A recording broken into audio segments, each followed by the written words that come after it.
Արցունքներս արմատներ են գցում դեմքիս վրա, ու դեմքիս ճահճի մեջ խաչելությունս է ծաղկում,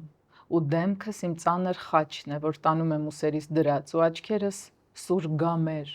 ու տառապանքի համեր, ու համերգ բերանիս մեջ։ Ու մի օր իմ արցունքներից փշե պսակը միգուցե փափկի ու ծաղկի, ու Քրիստոսը հոսի ամեն ծաղկաթերթի մեջ, բայց մինչ այդ ես արմատախիլ եմ անում դեմքիս արմատները ու հոսում եմ այս աշխարհի բորբոսնած բջիջների միջով։ Իսկ հիմա արցունքներս հոսում են այնտեղ, որտեղ ինձ ու նրանց կարեկցող աչքերի ափեր չեն սպասում։ Ես մեղավոր չեմ, որ աչքերս ազատ ձկներ չեն։ Բարի երեկո, իմ այսօրվա հյուրն է գրող, արձակագիր, բանաստեղծ, յուրահատուկ արվեստագետ, կինո քննադատ, թեև նա չի սիրում, երբ դա նշում են, բայց ես պետք է նշեմ, շատ յուրահատուկ հոդվածագիր, մի խոսքով շատ երևանյան Մարտ Արամ Ավետիսը։ Եվ մինչև նրան ողջունելս ուզում եմ ասել շնորհակալություն ձեզ, իմ սիրելի YouTube-յան հեռուստադիտողներ, որովհետև հենց ձեր հանգանակության, ուշադրության, մեկնաբանությունների, բարեբողջության շնորհիվ է, որ գոյություն ունի մեր այս ընթացքը, որը կոչվում է Նազենի Live Podcast։ Եվ շնորհակալ եմ Spin Agency-ին, որի շնորհիվ մենք կարողանում ենք եթեր հեռարձակվել, չնայած բոլոր տարբեր խնդիրներին։ Spin Agency-ն արդեն մեզ համար տանպես ջերմ է եւ Հայաստանում ձեր YouTube Partner Program-ով հնարավորություն է տալիս աշխատել եւ գումար, եւ YouTube-ի մասին ամեն ինչ տալիս է որպես իմացություն եւ տարբեր դասընթացներով է ձեզ ներկայանում։ Ես ընթացից կմանրամասնեմ, թե ինչ լավ ծառայություններ կարող է մատուցել ձեզ համար Spin Agency-ն, իսկ մինչեւ այդ ես ասում եմ բարի երեկո իմ շատ սիրելի, հարգարժան ու հարազատ հյուրին։ Բարև Արամ ջան։ Երկար էինք սպասում այս զրույցին, ես եւ իմ ընկերները, ու անընդհատ ինչ որ մի բան խանգարում էր, թերևս հասունացումը պահի պետք է լիներ ճիշտ, ինչպես որ քո այս բանաստեղծության դրվագը, որը ես ընթերցեցի, հենց այս օրերի հասունացումն է յուրահատուկ։ Ինչ է քեզ համար մշակույթը, Արամ։ Արդյոք այդ հասունացող պահն է։ Ինձ թվում է մշակույթը իմ համար երևի հենց մի քիչ կարող պրիմիտիվ են, չի, բայց այդ երբ որ մարդ կարողանում է ոնց որ ինքի հետ մենակ մնա, իմ համար այդ մենության հետ է ընդհանրապես ասոցացում առասարակ մշակույթը, էլի, ու ինձ թվում է երբ որ դու կարողանում ես քո հետ երկար մնալ, այս ժամանակ այդ ինքնաճանաչողության միջոցով նոր կարողանում ես ոնց որ այսինքն քեզ հանում ես, սկսում ես քեզ ճանաչել ավելի շատ ու նոր այդ ժամանակ ստեղծվում է այդ, այսինքն մենության հետ է իմ մոտ ասոցացում առասարակ մշակույթը, հա։ Մի բան ինչը ցույց տալու չի, մի բան ինչը գրելու չի, մի բան ինչը ոնց որ չես կարող ցույց տաս, բայց այդ հակասության մեջ է, էլի, հենց երևի այդ ամեն ինչը։ Հետաքրքիր բան ես ասում, որ ժամանակակից արվեստն ընդունում է ամեն ինչ, բացի այդ լռությունն ու մենակությունը։ Դասական արվեստը, նաև հեղինակային կինոից մինչև բանաստեղծական արվեստ, գրող, նաև պատկերավոր արվեստ, քանդակագործություն, թե գեղանկարչություն, շատ դեպքերում այդ հենց լռության մենախոսությունն է։ Երբ մարդը անհատ արվեստագետը, բարձրագործ չէ, ինչի, մենախոսում է ինքն իր հետ։ Եվ այդ մենախոսության մեջ այնքան է ինքն իրեն ճանաչում եւ այնքան է մեռնում ու նորից հարություն առնում, որ սկսում է ստեղծագործել։ Այո։ Բայց որևէ մեկի կյանքում լինում է այդ պահը, տրիգերը, գրգռիչ էտապը կամ մահը, որից հետո նոր սկսում է ծնվել նորովի։ Երբ է քեզ մոտ դա սկսվել եւ ինչից սկսեցիր գրել։ Հիշում եմ, որ պետք է ընդունվեի Սլավոնական ինստիտուտ ու գնում էի 0 կուրս էի սովորում։ Որ թվականին։ Այդ 2008 երևի, հա։ Ու հիշում եմ, որ այսինքն բոլորը 0 կուրս էինք սովորում, ու տես խումբ կար ընկերների բան, բոլորը ընդունվեցին, իմ մոտ ինչ որ ես շատ այն ժամանակից արդեն շատ խառն էի, ու ոչ մի կերպ չկարողացա այդ քննությունների նորմալ մասնակցել, ու բոլորը գնացին ընդունվեցին ինստիտուտ, ու ես տես մնացի ոնց որ դուրս այդ ամեն ինչից։ Որ բաժին էիր ուզում, բայց այն բաժինը, որի կարիքը ամենաշատը ես ունեմ, հոգեբանության բաժինը։ Դե այդպես է միշտ։ Ու հասկացա, որ ուզում եմ գնամ արվեստի գծով, բայց ինձ թվում է այդ ամեն ինչը ոչ թե ուզում էի մտածված գնա, դա ինչ որ փախուստ էր։ Ու առասարակ ես որ հիմա որ վերլուծում եմ, թե ոնց է սկսել իմ մոտ ամեն ինչ, այդ ամեն ինչը փախուստից է սկսել, այսինքն անընդհատ ինքդ քեզանից ու ծնողներից, ընտանիքից ու առասարակ ռուսերեն ասում այդ ուստանովկեքից փախնելու բանը իմ մեջ միշտ եղել է։ Ես աշխատել եմ միշտ դուրս լինեմ այդ ամեն ինչից ու հիշում եմ, որ գնում էի ու որոշեցի, որ պիտի արդեն ընդունվեի բան այդ ռազմական ինստիտուտ էի ուզում ընդունել, այսինքն ես չէի ուզում ընդունել, ընտանիքիս անդամներից մեկն էր ուզում, որ ես ընդունեի, մամաս ավելի կոնկրետ, ու ես գնում էի ֆիզիկա ու մաթեմատիկա էի պարապում, բայց այդ ընթացքում հասկանում էի, որ դա իմ հետ ոչ մի կապ չունի։ Ու նորից եկավ այդ պահը, որ էլի պիտի արդեն նորից քննություն բաման, ես հասկացա, որ չէ, ես պիտի ասեմ, որ ուզում եմ արվեստի գծով գնամ, որ այդտեղից էլ փախնեմ։ Ու ինձ ասացին, դե ուրեմն պիտի գնաս բանակ ծառաս, ասացի սիրով, բոլորից հեռու, բան տենց գնացի ու այնտեղ սկսեցի արդեն ընթերցանությունը ավելի խորացված բաման ու հասկացա, որ հենց այդ մենակ մնալու այդ փախուստի գաղափարը իմ մեջ ինքս ինձ փախնելով ոնց որ եկա հասա ինձ էլի։ Շատ սիրուն տեղ բերեցիր, նախ որտեղ ես ծառայել։ Ես ծառայել եմ Լեննականում, ավելի կոնկրետ Ամասիայում եմ ծառայել, ռուսական ՖՍԲ-ի զորքերն եմ ծառայել ես 2 տարի Թուրքիայի Հայաստանի սահմանը, այնտեղ շատ ցուրտ էր։ Մանավանդ որ մենք այնտեղ ծառայում ենք ռուսական կանոններով, այսինքն մեր մոտ պոսկը անգնելը 4 ժամ էր, այսինքն հայկականում 2 ժամ է, այնտեղ 4 ժամ եկամ ու այնտեղ Ամասիայում հեչ 4 ժամ կանգնելու տեղ չի, բայց մենք կանգնում ենք եւ գիշերը եւ ցերեկն ենք կանգնում ամեն օր։ Ու տենց, բայց շատ կարեւոր լավ դպրոց էր։ Հետո ես վերջերս որ ինձ ուղարկեցին էլի սահման հավաքների մասնակցեցի ու իշխանասար, արդեն իշխանասարը Ամասիայից հետո իմ համար այդքան ցուրտ չէր, չնայած էլի ձմեռը գնացի։ Գիտես, հետաքրքիր ու երևի շատ տարօրինակ զգացողություն էր այն ժամանակ, երբ դու ծառայում էիր, գտնվել մի սահմանագծին, որը երկու հայրենիքներդ բաժանում է իրարից։ Հիմա ինչու եմ ասում այն ժամանակ, որովհետև հիմա մենք ամեն օր ենք դրանում, մենք նայում ենք այն բարձունքներին, որոնք արդեն մերը չեն, մենք անցնում ենք այն ուղիներով, որոնք ժամանակին տանում էին մեզ տուն, ինձ, քեզ, մյուսին, երրորդին։ Եվ այդ ժամանակ, երբ դու ծառայում էիր, կար այդ զգացողությունը, որ ախր, բայց սա իմ տունն է, էլի, ինչու է հիմա ըստ ինչ որ որոշողների համարվում ուրիշինը։ Այդ ինձ թվում է այդ նույնիսկ դպրոցի ժամանակվանից այդ ամեն ինչը, երբ որ մենք սովորում ենք, չգիտեմ, պատմություն բաման, այդ զգացողությունը ինձ թվում է բոլորի մեջ էլ եղել է։ Կարծում ես։ Իմ կարծիքով, հա, դու համենայն դեպս ես օրինակ այս վերջերս որ ասում, վերջերս արդեն 2 տարի այդ հավաքների ժամանակ, ես այնտեղ այնց լուսավոր տղեկ հետ ծանոթաց, անենց ուրիշ կերպարների, որոնց չգիտեմ ինչի ես անդադ չեմ տեսնում, բայց այդ տղեկը կան, էլի, ու իրանք լրիվ այդ հոգեվիճակով դաստիարակված, ազնիվ, բան, իրենց մոտը տենց էր համենայն դեպս ու չգիտեմ, երբ որ դու տենց ես, քեզ թվում է երևի բոլորը տենց են, բայց սիրուն աչքով ես նայում։ Այդ խափուսիկ բանն է, էլի։ Արամ, ասում եմ սիրուն տեղ բերեցիր, որովհետև քո նշած քայլերը, նաև ընտանիքի ցանկությունները, որ դու գնայիր ռազմական ուղղությամբ եւ այլն, մայրիկի կողմից, ենթադրում եմ, քեզ ինչ որ կերպ դիսցիպլինայի հավաքելու ցանկությունն է եղել, դիսցիպլինայի բերելու եւ քո միտումը էլի հոգեբանության ուղղությամբ գնալը ոչ այլ ինչ է, եթե ոչ դասավորել քո հոգում գտնվող փոթորիկներն ու քաոսները։ Իսկ մեզնից յուրաքանչյուրը դա ուզում է անել, ամեն մեկը իր ձևով։ Եվ իմ խորին համոզմամբ արվեստագետները դառնում են մանավանդ վառ ընդգծված արվեստագետներ ունեն ծանր հոգեկան հարցեր ու խնդիրներ, որոնց պատասխանները գտնում են հնդածես ու դրանից արդեն ձևավորվում է իրենց արվեստային էությունը։ Արդյոք քո բանակային կյանքը քեզ չսովորեցրեց մենակ մնալ ինքդ քեզ հետ ու չվախենալ այդ մենակությունից, որովհետև այդտեղից ծնվում էին արդեն քո ուրիշ իրականությունները։ Անշուշտ ու ես իմ համար օրինակ չեմ հիշում իմ սիրած ֆրանսիացի գրողներից մեկն է Ժերար դե Ներվալը, որ ասում էր իմ առաջին ուսուցիչը հենց մենությունն է։ Իսկն մենությունը ինքը արվեստագետի համար շատ կարևոր բան է ու ինքը հենց բանակում չեմ կարող ասել կոնկրետ բանակում, իսկ մենությունը մի քիչ ավելի ներքին բան է, կարելի է լինել մենակ էլ, բայց չզգալ մենություն, կարելի լինել բոլորի մեջ ու զգալ մենություն, այսինքն դա ուղղակի մարդու մեջ կա այդ ստեղծագործողի թե չկա, իսկ հիմա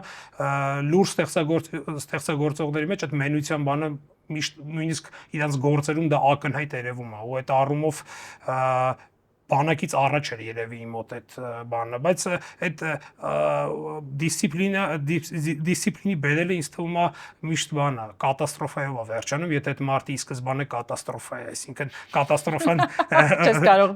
չես կարող բանը դնել, հա, ինչ որ ցանկի մեջ չի ստացվում, եկա ինքը սահմաններից դուրս է գալու ու ավելի վատ ինձ թվում է։ Ես երբեք դիսցիպլինա նկատի չունեմ որպես սահմանափակում, այլ որպես ժամանակավոր դասավորում, որ այդ քաոսից հետո ծնվի նոր աշխարհը, հա։ Դե քաոսից է ծնվում նոր աշխարհը, հա, եւ նաեւ հակառակը։ Նոր աշխարհից ծնվում է քաոսը։ Նոր աշխարհը կոնկրետ պարտադրում է մեզ պարտադրում է քաոսը, հա։ Ես բանը մի հատ շատ մեծ փիլիսոփա կա, Ալբերտո Կարակոն, որը մի գիրք ունի, կոչվում է Քաոսի աղոթարանը, ոնց որ տենց էլի, ուտեղ ինքը գրում է հենց այդ այս ժամանակակից աշխարհի մասին, ճիշտ է 20-րդ դարի կեսին է գրել, բայց այդ ռուսերեն եմ կարդում, Մալիտվինիկ քաոսը, տենց է կոչվում, ինքը ֆանտաստիկ գործ է, այսինքն ինքը հենց եւ արվեստագետի մենության մասին է խոսում եւ առհասարակ այս քաոսի աշխարհը եւ աշխարհը քաոսի մեջ, նու չգիտեմ, եւի ինչ որ բաներ ստացվել է ընտանիքիս անդամների մոտ ստեղծել, ինչ որ բաներ եւի ավելի սրվել է, չգիտեմ։ Արամ, Քամյուից մինչև Հովհաննես Թումանյան կամ Սկորսեզեից մինչև Ջարմուշ, բոլորը խոսում են մենակության մասին։ Հիմա մենք գեղեցկացնում ու ռոմանտիզացնում ենք, անունը դնելով արվեստագետի մենակություն, միայնություն, բայց մարդը ինքնին մենակ է, չէ։ Իհարկե։ Ժամանակակից աշխարհը չի ընդգծում ավելի մարդու բացարձակ միայնությունը, երբ դու ամեն օր ունես էգզիստենցիալ գոյաբանական խնդիր, իմաստի բացակայություն, երբ դու կարդում ես աշխարհի լավ գրականությունը, որը քեզ հասանելի է ու ոչ հոգիդ ես լցնում, ոչ սիրտդ է ցնծում, ոչ աչքդ է հագենում, լիանում, եւ արդյունքում մնում ես դատարկ ու միայնակ է դառնում։ Իսկ դատարկություն, միայնություն իստո մեկը մի քիչ ուրիշ բան է դատարկությունից իմ կարծիքով, չնայած դատարկությունն է դատարկություն, հա, ուղղակի դատարկությունը լինում է էլի երկու տեսակ իմ կարծիքով, կա քրիստոնեական դատարկությունը, կա բուդդիստական դատարկությունը։ Այսինքն քրիստոնյա, հա, որտեվ օրինակ երբ որ ուսումնասիրում ես օրինակ նույն քրիստոնեական, թեկուզ եթե գրականությունից խոսենք, քրիստոնեական գրականության մեջ մահը միշտ ավելի այդ որ ասացի քամի ու բան, այսինքն այդ էգզիստենցիալ ինքը միշտ ավելի բացասական իմաստ ունի, բայց երբ որ օրինակ կարդում եք նույն չգիտեմ, ասենք ճապոնական գրականությունը, իրաց մոտ այդ մահը ու այդ դատարկությունը ինքը լրիվ փիլիսոփայական իմաստ ունի, այսինքն ազատագրում է, հա։ Ես հիշում եմ, որ մի անգամ մի կոմիքս էին տպել, որտեղ համեմատում էին Օրուելի 1984-ը եւ Հաքսլիի բանը, այդ Օդիվնի Նովի միրը, էլի ռուսերեն եմ կարդացել այդ գործը, ու դա գրված է մոտ 20 տարի առաջ, քան 84-ը, ու համեմատում են ինչով է տարբերվում երկու այդ անտիուտոպիաները, ու գրողը, ով որ համեմատում էր, ինքը Հաքսլիի սիրահար էր, ոնց որ եւ ես, ու այնտեղ ինքը օրինակ է բերում, որ ինչով է տարբերում Հաքսլիի անտիուտոպիան Օրուելի անտիուտոպիայից, որ Օրուելը ասում է, որ չեն տպագրվի գրքեր, որպեսի մարդիկ որ չկարդեն մարդիկ ու կոպիտ ասած անգրագետ մնան, իսկ Հաքսին մոտ 20 տարի առաջ ասում է կլինի շատ ինֆորմացիա ու շատ գրքեր, բայց չեն լինեն կարդացողներ չեն լինի։ Այն որ ինչ որ դու ասացիր, այսինքն ժամանակակից աշխարհը մարդուն բթացնում է ամեն ինչ տալով։ Իսկ երբ որ ամեն ինչ տալիս ես ու ամեն ինչ բաց է, իր մոտ ոչ մի ցանկություն չկա, որտեղ ինքը գիտի, դե ամեն րոպե կարա, երբ որ պետքա, դա բան անի, օգտագործի կամ կարդա ու դրա համար ինքը դա չի օգտագործում ու չի կարդում։ Ես հիշում եմ, որ մայրս պատմում էր, որ փոքր ժամանակ տատիկս նս գիրք կարդացող ա եղել ու գրադարանում բացի այդ սովետական դետեկտիվներից բաներից sense գախնի մի քանի գրքեր ա ունեցել, օրինակ Մարկիս դե Սադի Սոդոմի 120 օրը, հա իմ տատիկը տենց տատիկս Չինաստանում էր ծնվել, բան, տատիկս շատ Մանջուրիայում էր ծնվել տատիկս, հա, ու շատ հետաքրքիր բան, լավ իմաստով իզվրաշեն ճաշակներ երևի ուներ, Մարկիս դե Սադեր կարդում, ու մայրս, հա, դե հա, մայրս վերցնում է սկսում է գախնի կարդալ, էլի այդ բանը։ Այսինքն կան մարդիկ, ում գրադարաններում միշտ կլինեն Մարկիս դե Սադեր, եւ կան մարդիկ, ում գրադարաններում կլինի, ну, չեմ ասի վատ իմաստով, բայց այդ նույն պրիմիտիվ, որ ինչ բոլորը կարդում են, այսինքն ինֆորմացիան ու ինչի ասացի, որ այն ժամանակ, երբ որ այդ ամեն ինչը բաց չէր, մարդիկ ուզում էին դա իմանային։ Օրինակ ես հիշում եմ, ես դե 10 տարուց ավել գրախանութում եմ աշխատում։ Մի կին գրախանութում կոնկրետ լաց եղավ, կոնկրետ ուղիղ, այսինքն լաց եղավ, երբ որ տեսավ Սոլժենիցինի արխիպելագ գուլագը, Ինչի՞։ որտեղ ասում է, մեր ժամանակ ասում է, մենք ման էին գալիս, ասում է, որ այդ գրքերը կարդայինք փոխանցելով բան, ասում է, հիմա ստեղ դրած է ու ոչ մեկին պետք չի այդ գրքերը։ Ու մենակ արխիպելագ գուլագը չէ, այնտեղ հազարավոր գրքեր, հա, օրինակ չգիտեմ, ես որ նոր-նոր տես սկսել էի ընթերցել, ճիշտ ասած Դովլաթովի մեծ սիրահար չեմ, բայց դա պիտի կարդայի։ Ինչու՞ չես սիրում Դովլաթ։ Չեմ, իմ համար Չէ, ավելի ցինիկ գրողների եմ սիրում։ Եվ ես ավելի ցինիկ գրողների եմ սիրում դրա համար։ Ու հիշում եմ, որ մաման ասաց, մեր ժամանակ ասում է, տվեցի որ կարդա, մի քանի բան, մանավանդ այդ մերոնք բան, այդ նաշին բան, այսինքն մի քիչ զոնանդը, այնտեղ բանը, չիմադանը, в общем, ու ասում եմ, մեր ժամանակ այդ ամեն ինչ չկա, մենք չգիտենք նույնիսկ այդ գրողների անունները չգիտենք։ Հա, գիտենք որ Բրոդսկի բան, բայց չկար այդ գրքերը, որ կարդանք։ Իսկ հիմա ամեն ինչ կա։ Բայց ընթերցող չկա։ Ինչ ես կարծում, եթե Բրոդսկին ժամանակին չլքեր Սովետ միությունը եւ եթե չունենար այդ ճնշումը սովետական, արդյոք կլիներ Բրոդսկին հենց այն սրությամբ եւ այն խորությամբ, ինչպիսին որ է։ Դե միջև գնալը ինքը արդեն հանճարեղ գործեր ուներ գրած։ Եթե չլիներ այդ ճնշումը, ամեն դեպքում հակաուժը ծնում է ուժ եւ հակառակ ուժը ծնում է հակաուժ։ Ու երբ որ ինչպես նշում ենք ամեն ինչ բաց է եւ հասանելի է, տեսնում ես հարթ տարածության մեջ մարդկանց ուղեղն էլ է հարթվում եւ չեն կարողանում ստեղծագործել, չեն կարողանում գտնել ձևը, ոճը, հա։ Դե առաջին Նոբելյան մրցանակը, որ ինքը տենց Նոբելյանից հետո ինքը ավելի շատ հայտնի դարձավ, ակնհայտ բան է, որ իրանք միշտ այսեն քաղաքականությունից դուրս գալով, դա ռուս 5 Նոբելյան մրցանակակիցներից 4-ը հակա ռուսներ են եղել, կարելի է տենց ասել, հակա սովետ են եղել, դա առաջինը Բունինները, որը ստացավ Նոբելյան մրցանակ, երբ որ ինքը հայրենիք չուներ, այնտեղ հենց գրած է Իսկն ինքը փախավ Ռուսաստանից, հետո Պաստերնակը ստացավ, որին թույլ չտվեցին, որ ինքը գնա այդ մրցանակը ստանա իր մահի բանի 89 թվականի տղան է գնում հետո ստանում այդ բանը, հետո ստացավ Շոլոխովը, որ միակ մարդ էր, որը սովետի հետ քիչ թե շատ ավելի կապ ուներ, եւ իհարկե Սոլժենիցինն ու Բրոդսկին, որոնք էլի մեկը գուլագներում նստած, մեկն էլ խմելու համար, չէ, զատունիասը Բրոդսկուն տենց ան, այսինքն իրան համարում էին։ Ինչ որ բան պիտի գրեին, չէ։ Հա, դե մի բան պիտի գրեին, հա։ Ինչի համար են տնային կալանք տալիս։ Հա, այդ կար, հա։ Դրա համար այդ առումով այդ քաղաքական բանը մեկը ինքը աշխատում է, բայց դե Բրոդսկին մեծ երևույթ է, բայց այդ ժամանակաշրջանում շատ էլի մեծ բանաստեղծներ կային, որոնք մնացին, որտեղ իրանք ապրում էին Սովետում կամ այսինքն այդ բումը չեղավ իրանց անվան հետ կապված, դրա համար իսկ նույն Դովլաթովը, նույն բանը, օրինակ ես այդ սերունդի մեջ ես Էդուարդ Լիմոնովը եմ շատ սիրում, այդ ցինիկ, իսկական ցինիկ, это я Эдичкան, հա, это իսկական ցինիկ։ Ես իդեպ ինքն էլ ոչ Բրոդսկուն եմ սիրում, ոչ թե ես Բրոդսկի սիրում եմ, բայց Դովլաթովին չէր սիրում ու տենց իրա ինտերվյուներին առիթ էր ման գալի մի վատ բան ասեր։ Ինձ դուր է գալիս, որ ռուսական կամ արևմտյան գրականության մեջ գրողները ազատ են իրար մասին կարծիք հայտնելու եւ չեն վախենում նեղացնելուց, չեն վախենում վատամարտ դուրս գալուց։ Եթե մարդը ունի կարծիք, իր կարծիքն ազատորեն հայտնում է ու պարտադիր չի դա լինի անձնային վիրավորանք բոլորովին, հակառակը, բայց շատ հնարավոր է լինի իր մասնագիտական կարծիքը։ Արամ, դու ինչպես ես ստանում, երբ քեզ քննադատում են քո ընկերները, գործընկերները կամ ընթերցողները, եւ ինչ է նշանակում մեր օրերում քննադատություն։ Ես չգիտեմ, երբ որ նոր-նոր էի սկսել, անկեղծ, իհարկե վատ էի տանում, որովհետեւ երբ որ դու չունես այդ իմունիտետը, դու իհարկե հետո երբ որ քո կյանքում հայտում են այդպես ընկերներ ոնց որ ասենք ավետը, օրինակի համար, դու հասկանում ես, անդրադառնալու ենք այսօր։ Մենք դու հասկանում ես, որ մի անգամ ավետը ինձ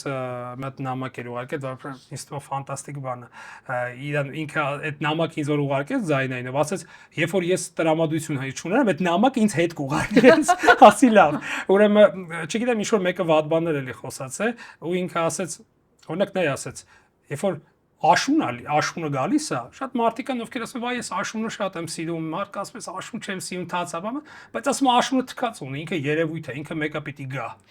Ու այդ իրականում եթե մարդը երևույթ է, իրականում, ինքը իրականում մեծ հաշվով թքած ունի, թե լավ բան կասեն, թե վատ բան կասեն։ Ես միշտ ցիտում եմ իմ ամենասիրելի ռուս գրողներից, բանաստեղծներից մեկին, Անատոլի Մարենգոֆին, որ եղել է Եսենինի մոտ ընկերներից մեկը, ով մի շատ հետաքրքիր գիրք ունի Եսենինին նվիրված, կոչվում է Ռաման Բիզվրանյա, տենց է կոչվում։ Ինքը իր բաների մեջ օրագրերից մեկում տենց բան է գրում, ասում է լավ գրողը լավ է խոսում այն գրաքննադատի մասին, որի մասին լավ է խոսում, եւ վատ է խոսում այն գրաքննադատի, որի մասին լավ է խոսում։ Վատ գրողը։ Իսկ լավ գրողը թքած ունի թե մեկի, թե մյուսի վրա։ Այսինքն ոչ լավը, ոչ վատը մեծ հաշվով, իհարկե քո էգոյի համար բան հաճելի է, բայց մեծ հաշվով դրանից ինչ է փոխվում։ Եթե վատ խոսան կամ լավ խոսան, մեկը դու անելու ես, ինչ որ դու անում ես։ Բայց ես տեսնում եմ ոնց ես դու սիրում ավակ ընկերների հետ ընկերություն անել, դու գնում ես, նախ նվիրում ես գիրքը, ընթերցում ես, լսում ես նրանց, անգամ նկարում ես, պատկերում ես ու տեղադրում ես քո սոցկայքերում, ինչը նշանակում է, որ քեզ համար միևնույն չէ, օրինակ Մերուժան Տեր-Գուլանյանի կարծիքը քեզ համար լավ իմաստով միևնույն չի ու չի կարող չէ լինել։ Դե հա, որտեվ ինքն էլ նույն ձև ինձ է շատ սիրում այն համար։ Փարասեր։ Հա, դե համար ինքն ասում է Արամ հրաշալի ավետիս, ես չէ, դե ինքը առաջի ինքը տենց է ասում, բայց ինձ Մերուժան Տեր-Գուլանյանը առաջերտին կարևոր է, որտեվ ինքը առաջին մարդն է, որ ինձ տպել է Անդինում, ես առաջինը Անդինում եմ տպագրել, իհարկե իմ համար ինքը հեղինակություն է։ Քանի տարեկանում։ 24 թե 25-ում առաջին անգամ ու հիշում եմ այդ օրը, երբ որ իմ տեքստերը տպագրեցին, ինքը ինձ առանձին հրավիրեց իր աշխատասենյակ ու ինձ ասեց, որ դու պարտավոր ես շարունակել գրել, որովհետև ես քո մեջ, իսկ ինքը Գարուն ամսագրի հիմնադիր գլխավոր խմբագիր բան, այսինքն ինքը իմ համար հեղինակություն է իհարկե։ Ընդհանրապես մեծություն է ու ես հենց քո խոսքի ընթացքին ինչ էի մտածում, ինչպես կարող է մի մարդը լինել պատմական շատ կարևոր կամուրջ եւ գիծ։ Նույն Մերուժան Տեր-Գուլանյանը, որը տպագրել է Վազգեն Սարգսյանին, Վանո Սիրադեղյանին, կարող ենք շարունակել տարբեր կին հեղինակների Կարինե Խոդիկյանից մինչև այլ եւ քեզ ու էլի երիտասարդ սերնդից շատ էին։ Ինչ հետաքրքիր պատմական կամուրջ է դառնում մի մարդու շնորհիվ։ Գարունից մինչև Անդին։ Հա, բանը այդ գավթը մի բանաստեղծություն ունի, խուլիգանի է կոչվում։ Սիրունա գրում այդ ինքը շատ լավ բանաստեղծ։ Ոնց ասենք ուզում եմ հասկանալ ոնց են այդ մեծ արտիստները ոչ միայն լավ խաղացել իրենց պերսոնաժներին, այլև ձևավորել լավ բանաստեղծներ, իհարկե։ Այնտեղ էլի կան այդ вообще Տագանկայի թատրոնի ու այդ շրջանի բանը, դե Վիսոցկին ամենահայտնին է։ Վիսոցկին ասել քեզ հայտնի է, բայց կան նաև հա, այնտեղ բանը կար, այդ Ֆիլատովը կար, բանը, в общем, շատ հեղինակներ կան, որ համ դերասան են, համ, բայց հիշում եմ, որ գավթը մի բանաստեղծություն էր, կոչվում էր Խուլիգանի։ Ու ինքը դա նվիրել էր Վիսոցկու հիշատակին, այնտեղ նշվում է մի քանի բանաստեղծների անուններ՝ Մայակովսկի, Եսենին, Վիսոցկի եւ Շուկշին։ Ու ասում է, որ իրենք խուլիգաններն էին, ու այնտեղ վերջում ասում է, որ на небо горит новая звезда, ее зажгли, конечно, хулиганы։ Ու իմ համար այդ սերունդը, այսինքն նույն Մերուժան Տեր-Գուլյանը, նույն Ալեքսանդր Թոփչյանը, որ առաջի գրաքննադատներ, որի մասին գրեց, ես կարամ գլուխ գովամ այդ առումով, որ ժամանակակից առաջի գրողն եմ եղել, կարող է եւ միակ, չգիտեմ, ու մասին չնայած մի հոգու մասնել եմ իշում որ գրել է ընկերներիցս, իմ մասին հոդված գրեց ու իրանք իմ համար այդ պոեզիայի մեջի խուլիգաններն են։ Ֆանտաստիկ իմաստով։ Խուլիգանների մեջ մտնում են Բոդլերը, Արթուր Ռեմբոն, Չարենց, այսինքն այդ պլեյադայի մեջ։ Ու այդ սերնդի մեջ իհարկե մենք այդ առումով շատ հոգեպես մոտ ենք, որտեվ այդ էսթետիկան, որ իրանք բերեցին նույն Գարունով, դեռ առաջիներից է, որ նույն այդ Ռեմբո բան առաջին անգամ տպագրվեց Գարունով։ Մենք դրա համար երևի Արի ասենք հայախոսների համար, ովքեր ֆրանսերեն գիտեին։ Հա, իհարկե։ Եվ ունեին հասանելիություն։ Մենք ուղղակի չգիտեինք, այսինքն թարգմանական գրականությունը, այո, առաջիններից էր։ Հա, առաջիններից էր, հա, ու դրա համար այդ առումով ես երբ որ իր հետ ընկերություն եմ անում, տենց կարող ասեմ, այդ մեծ պատիվ է իմ համար, Մերուժան Տեր-Գուլյանյանի հետ ու այդ էսթետիկաներով ահագին մոտ ենք։ Դրա համար իհարկե մարդիկ կան, որոնք հեղինակություն են, պարզ է, բայց այդ մարդիկ շատ քիչ են ու տենց էլ եւի պիտի լինի, էլի։ Արամ, նոր սերունդը ես ենթադրում եմ այլ կերպ է վերաբերվում հեղինակություններ ասված մարդկանց, երևույթներին եւ ես չեմ ասում վատ է լավ է, չեմ տալիս որակումներ, բայց հետաքրքիր է քո կարծիքը։ Կա իսկապես նոր ժամանակակից սերնդի համար հեղինակություն ասվածը եւ որքանով է դա կարեւոր։ Չգիտեմ ինչքանով եմ ես կարամ, այսինքն կարծիքս հայտնեմ այդ սերունդի հետ, ասում մեծ կապ տեն շատ չունեմ, բայց որ կողքից նայում եմ հիմա առհասարակ կարելի ասել ոնց ասեմ ապամիֆականացում է հեղինակությունների, ասա։ Հա, ինչ որ հակա բանը, այդ բառը ասեմ երևի բան, էլի հակա ավտորիտետների ժամանակ, էլի չկան հեղինակություններ, այսինքն կան հեղինակություններ, բայց իրանք այդ անտիհեղինակությունների ժամանակ են, էլի, հա, ոնց որ ու այդ առումով դա Օրինակ, երբ որ ուսումնասիրում ես ռուսական նույն օրինակ ֆուտուրիստները, երբ որ Մայակովսկին բան գրեցին այդ իրենց դեկլարացիան, դա իրանք էլ էին կպնում էին, չէ՞, բաներին, Պուշկինին պետք է դու շպրտել արդիականության նավից բան, չմերժես, բայց դա ակտ էր, այսինքն դա գրական ակտ էր այդ ամեն ինչը։ Իսկ հիմա ոչ թե մերժում են, այլ չգիտեն ինչ կա որ մերժեն։ Իսկ եթե դու չգիտես ինչ կա, ինչին մերժես։ Արի ասենք մերժում են, բայց շատ հաճախ դա նախանձի արդյունք է, ոչ թե նոր բան ստեղծելու միտում ու ցանկություն։ Հա, բան չի էլի, դա գրական ակտ չի էլի, այսինքն դու մերժում ես, բայց դու քոնն ես բերում։ Այսինքն եթե դու մերժում ես, օրինակ համար Եվգենի Անեգինը եւ բերում ես, ասենք, Օբլոկով շտանախը կամ չգիտեմ, ֆլեյտը պազվանոչնիկը, ես կարամ դա հասկանամ, որ դու ուրիշ էսթետիկա ես բերում կամ չեմ Վելիմիր Խլեբնիկովը կամ եթե դու մերժում ես Տերյանին, որպեսզի հետո բերես նոր չարենց, այդ ուրիշ, հա, բայց եթե դու ուղղակի մերժում ես, որովհետեւ դու կարդացած չես, ու առասարակ ես միշտ այդ եմ ասում, որ մեծ գրողները ֆանտաստիկ կարդացած մարդիկ են եղել, այսինքն չի կարա մարդը գրականություն չկարդա, շատ ու այս վերջերս բախտ վիճակվեց Չուկովսկու տուն թանգարան էի գնացել ու պրոստը ֆանտաստիկ գրադարան ուներ ու գրադարանում գտա ռուսերենով Սայաթնովայի պոեզիան, նույնիսկ առանձին վիդեո նկարեցի, որ ինքը գրադարանում ունեցել է Սայաթնովա, հա, Չուկովսկի։ Իհարկե Կորնեյ Չուկովսկու մասին շատ տարբեր լեգենդներ են պտտվում, նաև նրա ստեղծագործական ժառանգության մասին, որ ամեն դեպքում նա կարողացել է փոխառել շատ բաներ ու վարպետորեն դրանք վերածել ռուսերենի ու ներկայացնել, բայց ես կարծում եմ, որ ամեն ինչը սկեպտիցիզմի այդ շղարշի տակով անցկացնելն էլ այդքան ճիշտ չէ, որովհետև եթե մենք որոշենք ամեն ինչը կասկածի ենթարկել, ոչինչ չի մնա։ Ոչինչ չի մնա։ Եվ հետո արվեստը մի բան է, ինչը իրար հետ կապակցված է։ Չի կարա մարդը լինելով շատ կարդացած ինքը հիմար պիտի լինի, եթե չազդվի։ Եթե իմ համար տենց է։ Ես հիշում եմ, որ տունը այդ ֆանտաստիկ էր, ուրեմն գրադարանի վրա կախած էր նույն հարթության վրա Չուկովսկին կախել էր իր մոր նկարը եւ Ուոլթ Ուիթմենի նկարը։ Ասում եմ, ամենից ես բանաստեղծ։ Այսինքն չի կարա մարդը լինի մեծ բանաստեղծ ու մեծ բանաստեղծի չիմանա, էլի, այսինքն դա ու չազդվի այդ ամեն ինչից։ Ոնց որ մարդը սիրի լավ ուտել ու երբեք ոչինչ փորձած չլինի, այսինքն ոնց կլինի, այդ չեղավ, չէ՞ որ նա սիրում է լավ համադամ կերակուրներ։ Եվ աշխարհի որևէ գրող, արվեստագետ, բանաստեղծ, մարդ ազդվում է առաջին հերթին գրքերի գրքից։ Իմ հյուրն է Արամ Ավետիսը, բանաստեղծ, գրող, արձակագիր, հոդվածագիր, դրանք տարբեր ոլորտներն են նրա, որոնք յուրաքանչյուր իր տեղն ու կարևորությունն ունի, եւ ես ուզում եմ ընթերցել նրա մի փոքրիկ գործ, որը շատ հետաքրքիր տեղից է ազդվել։ Ի սկզբանե վերքն էր։ Վերքը լեզվի վրա, այն լեզվի վրա, որ աղոթելուց էր խոցվել։ Ճանապարհին ես տեսա գետնին ընկած թրջնի մարմին ու նրա վերքի մեջ մատս մտցրեցի եւ այդ ժամ հավատացի, որ ամեն թրջուն Աստծո որդի է։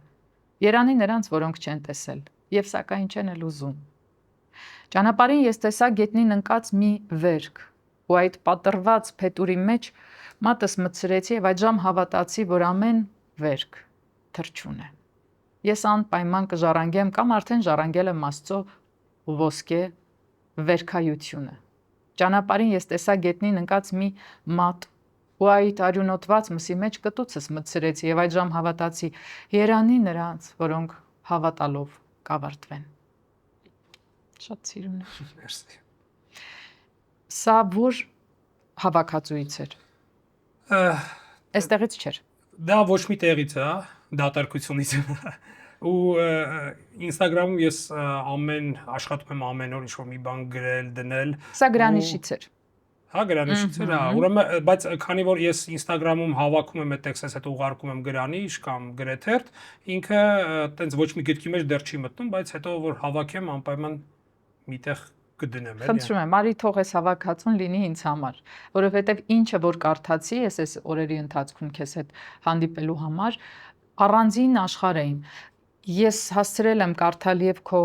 գեղեցիկ նվերը ինձ, մենք կխոսենք հիմա հավաքածուներից տարբեր, ու ամենտեղ դու շատ տարբեր մարդիկ ես։ Միտեղ չափազանց շատ է գիրքը, եթե այն կարող է շատ լինել։ Միտեղ շատ է ցավը եւ կորուստը։ Միտեղում դու շատ տարբեր ես, նույնիսկ սեռապես։ Մեկ կինը ու տղամարդը այնքան յուրօրինակ ձևով հավասարվում են իրար, ուզում եմ հասկանալ գրողը ինչ սերի է։ Հա, այդ շատ հետաքրքիր է։ Եվ Արի սկսենք կույր կետադրություն գրքից։ Առաջին սա էր։ Առաջի գիրքը դա էր, հա։ Կույր կետադրություն։ Իդեպ դու սիրում ես քո ոճայնության մեջ մտնում է կետադրականները թողնել ընթերցողի հայեցողությանը։ Ես չեմ դնում կետադրական նշաններ։ Բայց եթե նկատեցիր, ես կարդում էի բոլոր կետադրականները, որոնք դու չէիր դրել։ Հա, որտեվ դատարկության մեջ կետադրական նշաններ տեսնելը դա էլի մեծ տաղանդ է։ Շնորհակալ։ Ինչու կույր կետադրություն եւ ինչի մասին էր։ Կույր կետադրությունը ինքը, եթե ավելի տենց պարզ ասեմ, ինքը ուղղակի ես վերցրել էի բոլոր այն հեղինակներին, ովքեր կույր են եղել կամ կույր են ինչ որ մի բայ կուրացել են ու սկսած Հոմերոսից մինչև իմ սիրելի Բորխեսը, որը կյանքի վերջի տարիներին լրիվ կույր էր։ Ինչու՞ նաև Բեթհովենը այսքան այլ է հեղինակ, երաժիշտներին ներառենք։ Հա, իհարկե։ Ու ունդեղ նաև կար բանն այդ Ջոն Միլթոնի կերպարը, որը գրել էր Կորուսալ դրախտի այդ հայտի պոեմը, եւ նույն Հաքսլին, որ էլի կուրացել էր, բան, ու նույնիսկ գիրք էր գրել, թե ոնց կարելի է բան անել, նորից տեսողությունը, հա, էլի վերականգնել, շատ հետաքրքիր երևույթ է։ Առասարակ Հաքսլին այդ առումով ու ընդհանրապես այդ կուրությունը ներքին եւ արտաքին կուրության մասին է, այսինքն մարդիկ ովքեր աչքեր ունեն, բայց չեն տեսնում եւ նրանք ովքեր չունեն աչքեր, բայց ամեն ինչ տեսնում են։ Ամենաշատը ու անընդհատ ու պարբերաբար ես մանավանդ վերջին 8 տարիներին մեծ խոշորացույցով հիշում եմ Մետրլինկի կույրերը։ Ամենաշատը մեր մասին, այդ քո ասած ներքին կուրության մասին պատմող։ Ու տենց հավաքել էի ուղղակի այդ աչքի թեմայով այնտեղ հարցեր կային, չգիտեմ, ինչ որ որոնք ինձ էին հետաքրում, նորմալ հարցեր, ինչ որ չի եմ, ինչ աչքեր ունեին Հոմերոսի աչքերը, բանս ինչ որ sense բաների մեջ է։ Ու ինքը տենց էլի կարելի ասել արձակ պոեզիա էր, էլի ամբողջությամբ։ Դա գրել եմ տենց 23-ից տենց 27 տարեկան տենց ճամփորդություններ, բաներ, տենց հետո գնացի Նիցշեի տուն, դա էլ էր իմ համար տենց կարևոր, որտեվ այդ տարիքում ու մինչև հիմա էլ, բայց այդ տարիքում ավելի տենց սրված էր Նիցշեի հանդեպ հետաքրքրությունը, ու գնացի Վայմար, ճիշտ այնտեղ եւ Գյոթեի տուն գնացի եւ Շիլեր, բայց տենց Նիցշեն իմ համար կարևոր է։ Տենց ավելի շատ տենց էլի արձակ բանաստեղծություններ են։ Առասարակ իմ գրքերը բոլորը տենց արձակ բանաստեղծություններ են։ Չկա սյուժե, որ ասեմ տենց սկիզբ կա, հավաք կա։ Բայց այստեղ կար սյուժե։ Այստեղ կար սկիզբ, վախ, կար հավատի կասկած, կար շարունակություն, կար հույս, վերջում կար ամփոփում, այսինքն շատ նորմալ իր գծով է։ Դասական սյուժետային գիծ չէր անշուշտ։ Դե հա, դա, դե այդ էլ ոնց որ բանից է, էլի, եւ մարդու ներքին բանից է գալիս, այսինքն մարդը որ ով այդ կիսատությունը կարող է իր համար ավարտ լինի, դա էլ է, այսինքն նայած ով է կարդում, էլի, ու ինչ է զգում կարդալուց։ Արամ ջան, այնքան սիրուն ես գրում կանանց մասին, իսկ կա քո կյանքում կոնկրետ մուսա, թե այդ մուսան միշտ պատմովի է, նկարագրելի է, պատկերավոր է, թե իրական է։ Իրական չեմ կարող ասել, ինձ թվում է ես միշտ ավելի լավ կարծիք ունեմ կանանց մասին, քան իրանք այդ բային կան, էլի, դա իմ անձնական։ Ես ուղղակի ուզում եմ հիշեցնել, որ դու իմ եթերում ես եւ մենք հենց հիմա այդ եթերը ավարտում։ Արամ, ինչու։ Նկատի ունես, որ ռոմանտիզացնում ես դրանց։ Ես ռոմանտիզացնում եմ, բայց խնդիրը իմ մեջ է, իրանք մեղավոր չեն, որ իրանք իմ համար ավելի լավն են, քան իրանք իրականում կան։ Լավ բան ես ասում, արի հասկանանք, ինչ է նշանակում ավելի լավը։ Որն է քոնը։ Ես թվում է մի հատ առանձին պիտի գիրք կգրեմ դրա մասին, եթե որ սկսեմ խոսել, որովհետև ես ինքս էլ չգիտեմ, ես պիտի գրեմ, որ ինքս հասկանամ, բայց ինչ թվում է վերջում եկա կարդալու եմ չհասկանամ ինչ եմ գրել, բայց այդ կնոջ կերպարը առասարակ երբ որ ես ինքս վերլուծում եմ իմ մեջ, թե իմ տեքստերում, եթե ուշադիր նայես, կտեսնես, որ իրանք ես էլ չունեն։ Իսկ իրանք ավելի տես վերացական բաներ են, էլի, ինչ որ ինկուբներ են, էլի, գալիս են ու տենց գնում են, էլի։ Լավ, իսկական գեղեցկությունն անքնություն է, կոչվում է գործը։ Օրվա վերջում հոգնած նայում եմ հայելուն ու տեսնում եմ, որ վերքոտ հայելին նայում է ինձ։ Ու բացվում է քո մարմնի ծաղկե քունջը, ու ես այնտեղ իմ քունն եմ առնում։ Դու միակ կինն ես, ով գիտի իմ մեջ այն միակ դրան տեղը, որի հետևում ինձ մենությունը չի սպասում։ Բանալին ամենաչքնաղ ծաղիկն է ու ամեն ծաղիկ բանալի է ու դուռ, իսկ դուռը խաչ է։ Քո շրթունքները դուռ են ու ծաղիկ, ու եթե դու ինձ հետ խոսում ես, ուրեմն միտեղ դեռ կա բաց պատուհան, ծաղիկներով շրջապատված պատուհան, որտեղից երևում է օվկիանոսը ու ճոխփում է քո վարդագույն ճեղքի մեջ իմ ճայը։ Շատ էրոտիկ է։ Սա ես քեզ ասեմ, շատ Շատ հաճելի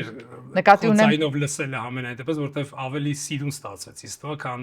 ես մի քեզ քիչ ավելի էվի տենց ավելի բոլոր խրպոտ ձայնով եմ բանաստեղծները, գրել, բացի երևի։ դրանից, բոլոր պոետները երբեք չեն հասկանում ինչ են գրել։ Ну, գոնե ժամանակակից իմ ընկերները։ Ես որ կարդում եմ Ավետի գրածը, հիանում եմ, սքանչանում եմ, բարձրաձայնում եմ, խոսում եմ, պատմում եմ, կարդում եմ, եկել սենց եմ։ Ինչ ես եմ գրել։ Իսկապես դուք ուղակի գրում եք երևի այդ պորտկումն է ու հետո ձեր կարդալով կարդում եք ուրիշ կերպ, դուք ուրիշ կերպ եք տեսնում ձեր գիրը։ Մենք տեսնում ենք այլ պատկերումով։ Մենք մարդիկ, հասարակ մահկանացուները։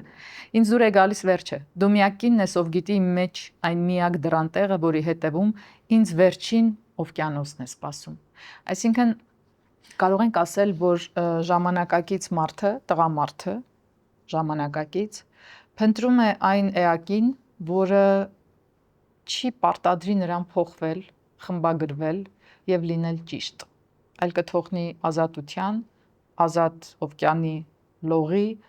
ու թրիչքի մեջ։ Այս կնոջն ես դու փնտրում։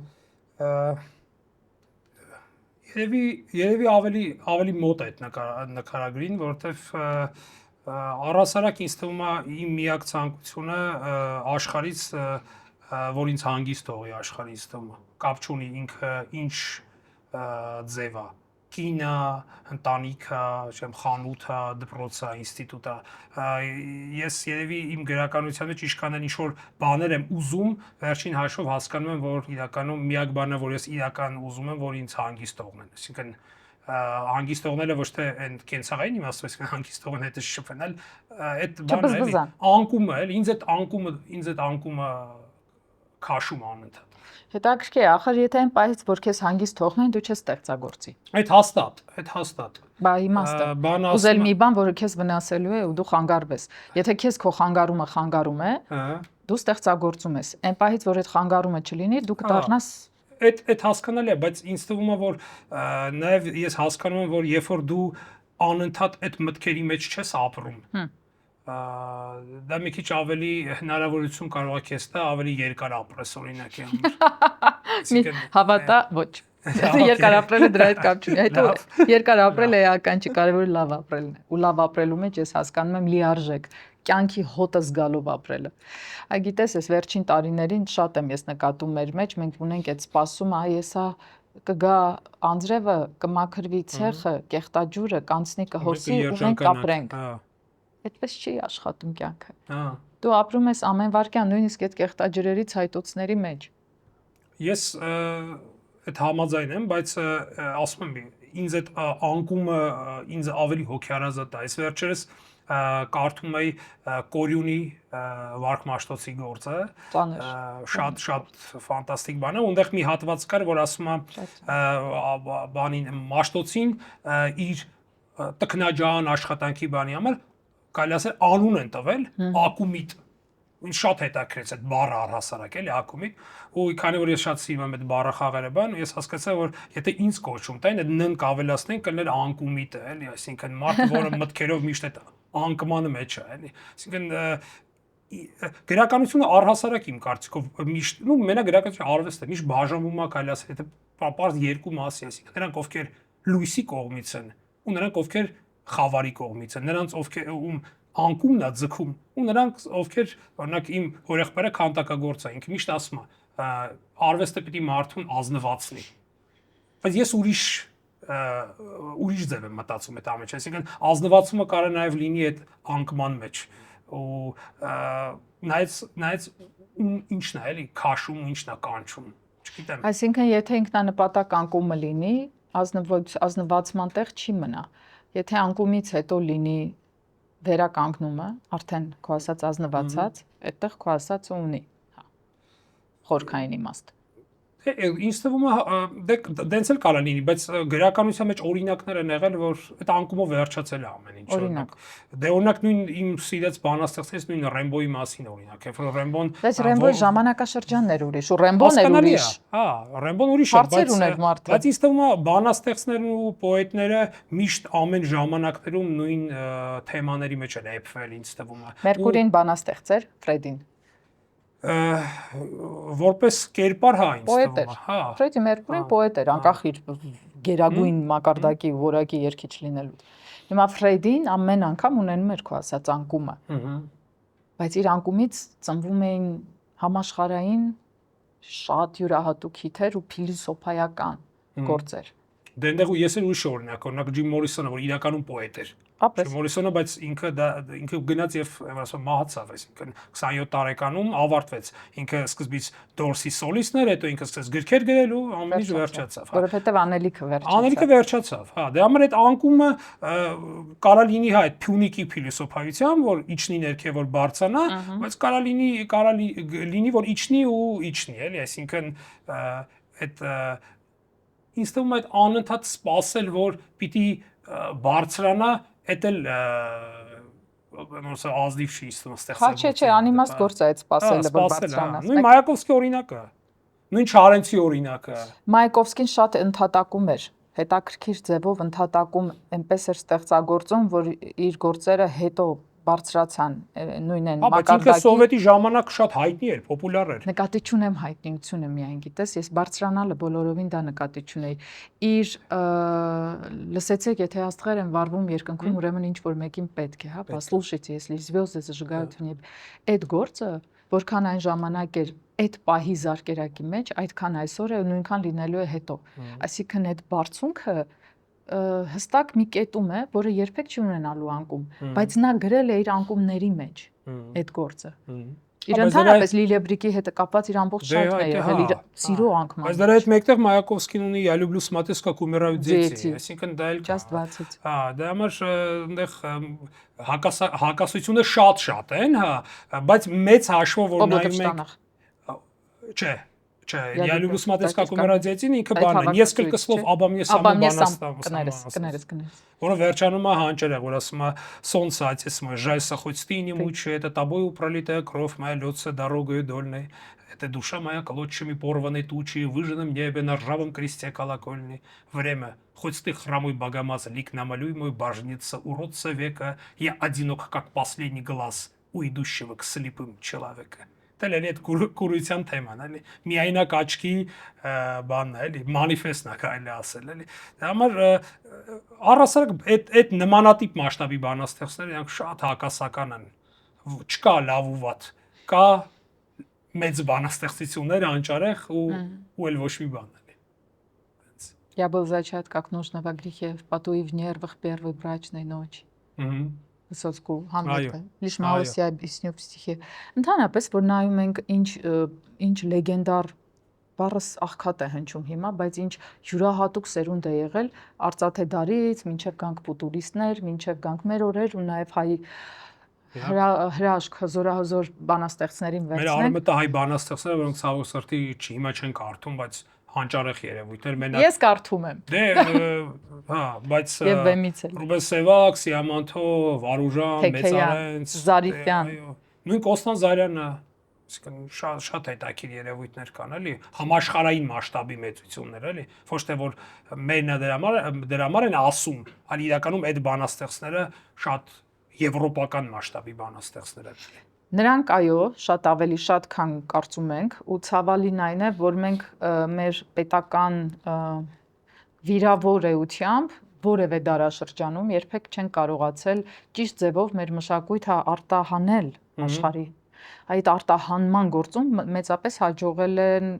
տարբեր ռուսական կայսրությունները, թե իրենց պետական մտածողությամբ, թե մեծ պետությունները, էլի, մեծ պետությունները, ամերիկացիները, նույնք ասած Նոբելյան մրցանակները, որոնք ձևավորվել են որպեսզի ընդգծեն տվյալ մարդու անկրկնելիությունը։ Պարզ է, չէ՞, այստեղ քո ասած քաղաքական էլեմենտն էլ հաշվի առնելով միևնույն է։ Դենիել Քիզը չէր լինի Նոբելյան մրցանակակիր, եթե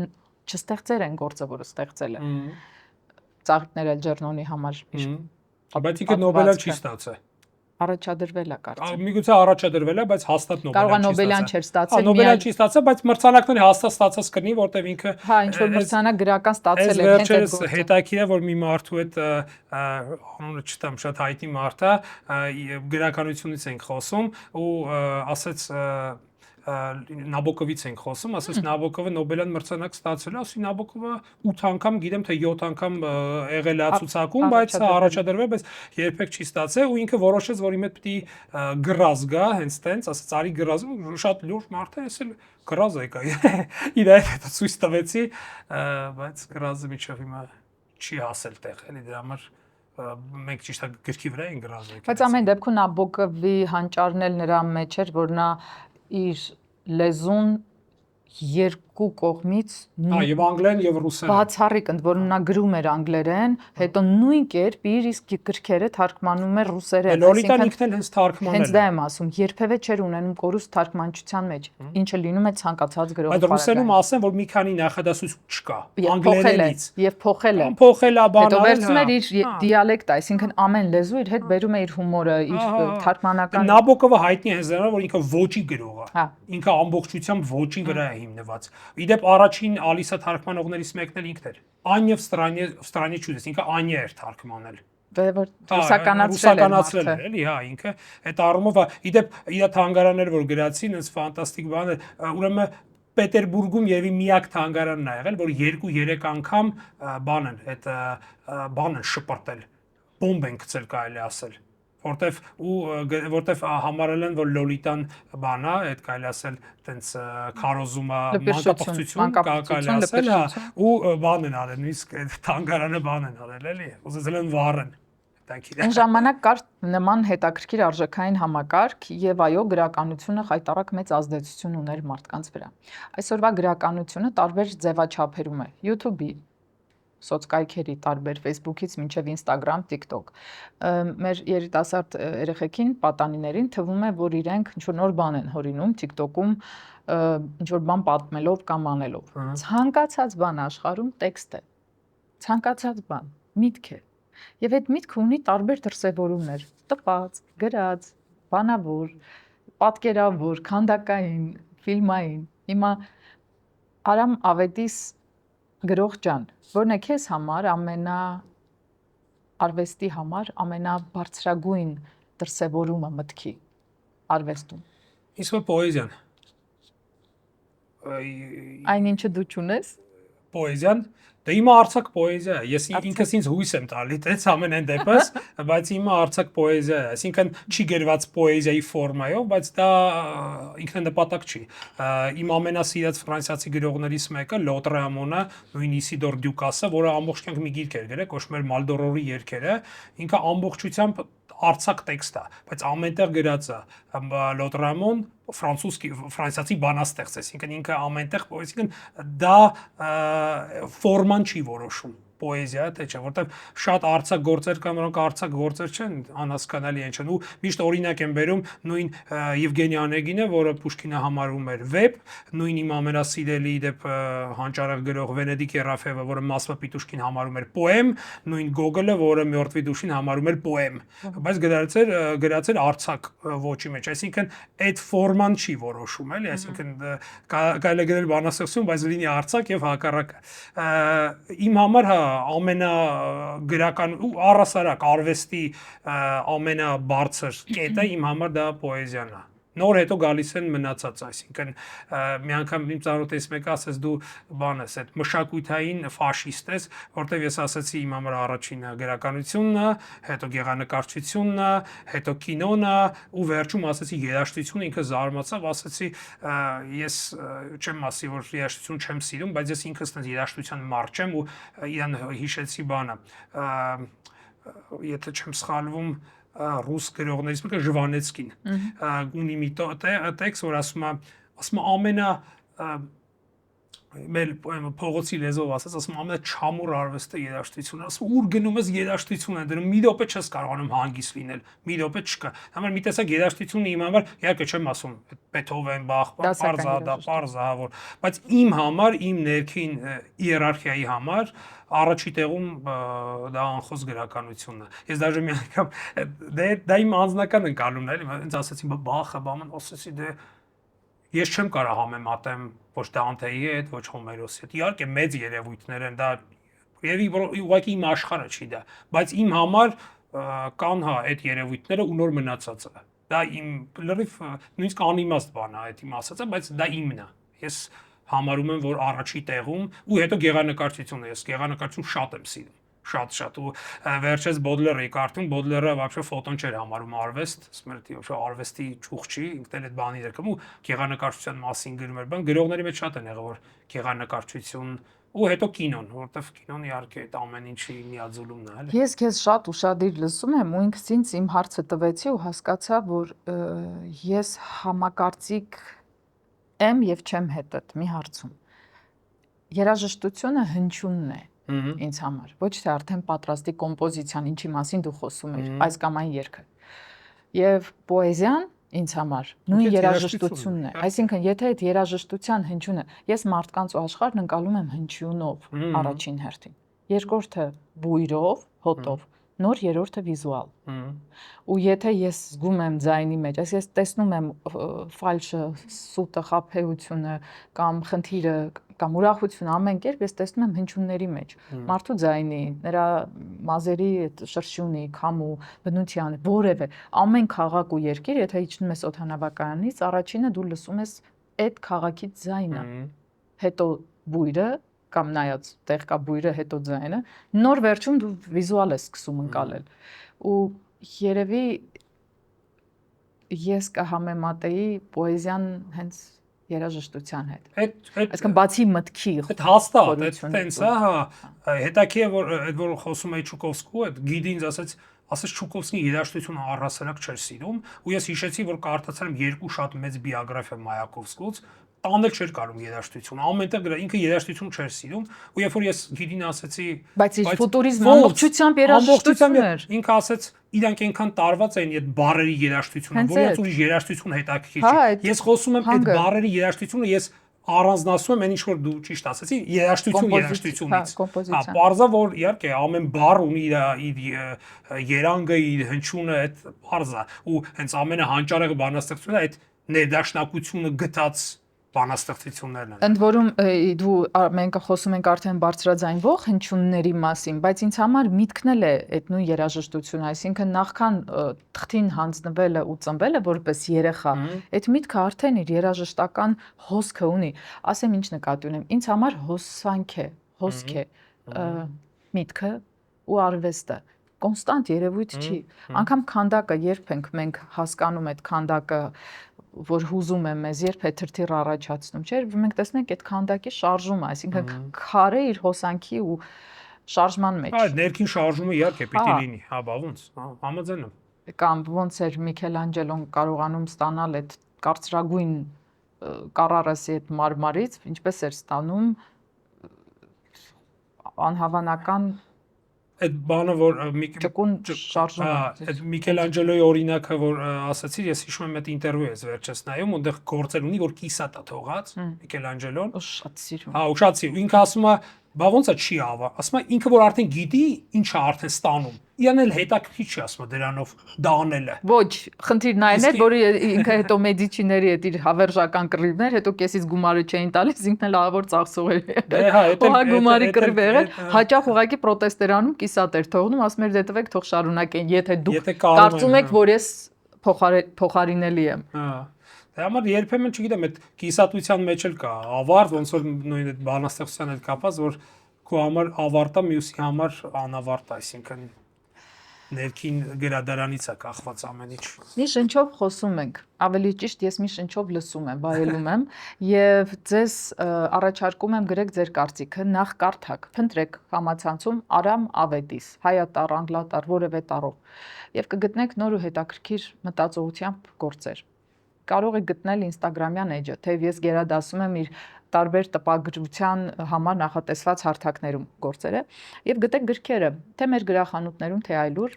առցանց հուսով եմ կան գրքերը։ Պիտի որ լինեն։ Պիտի որ լինեն։ Չեմ կարող։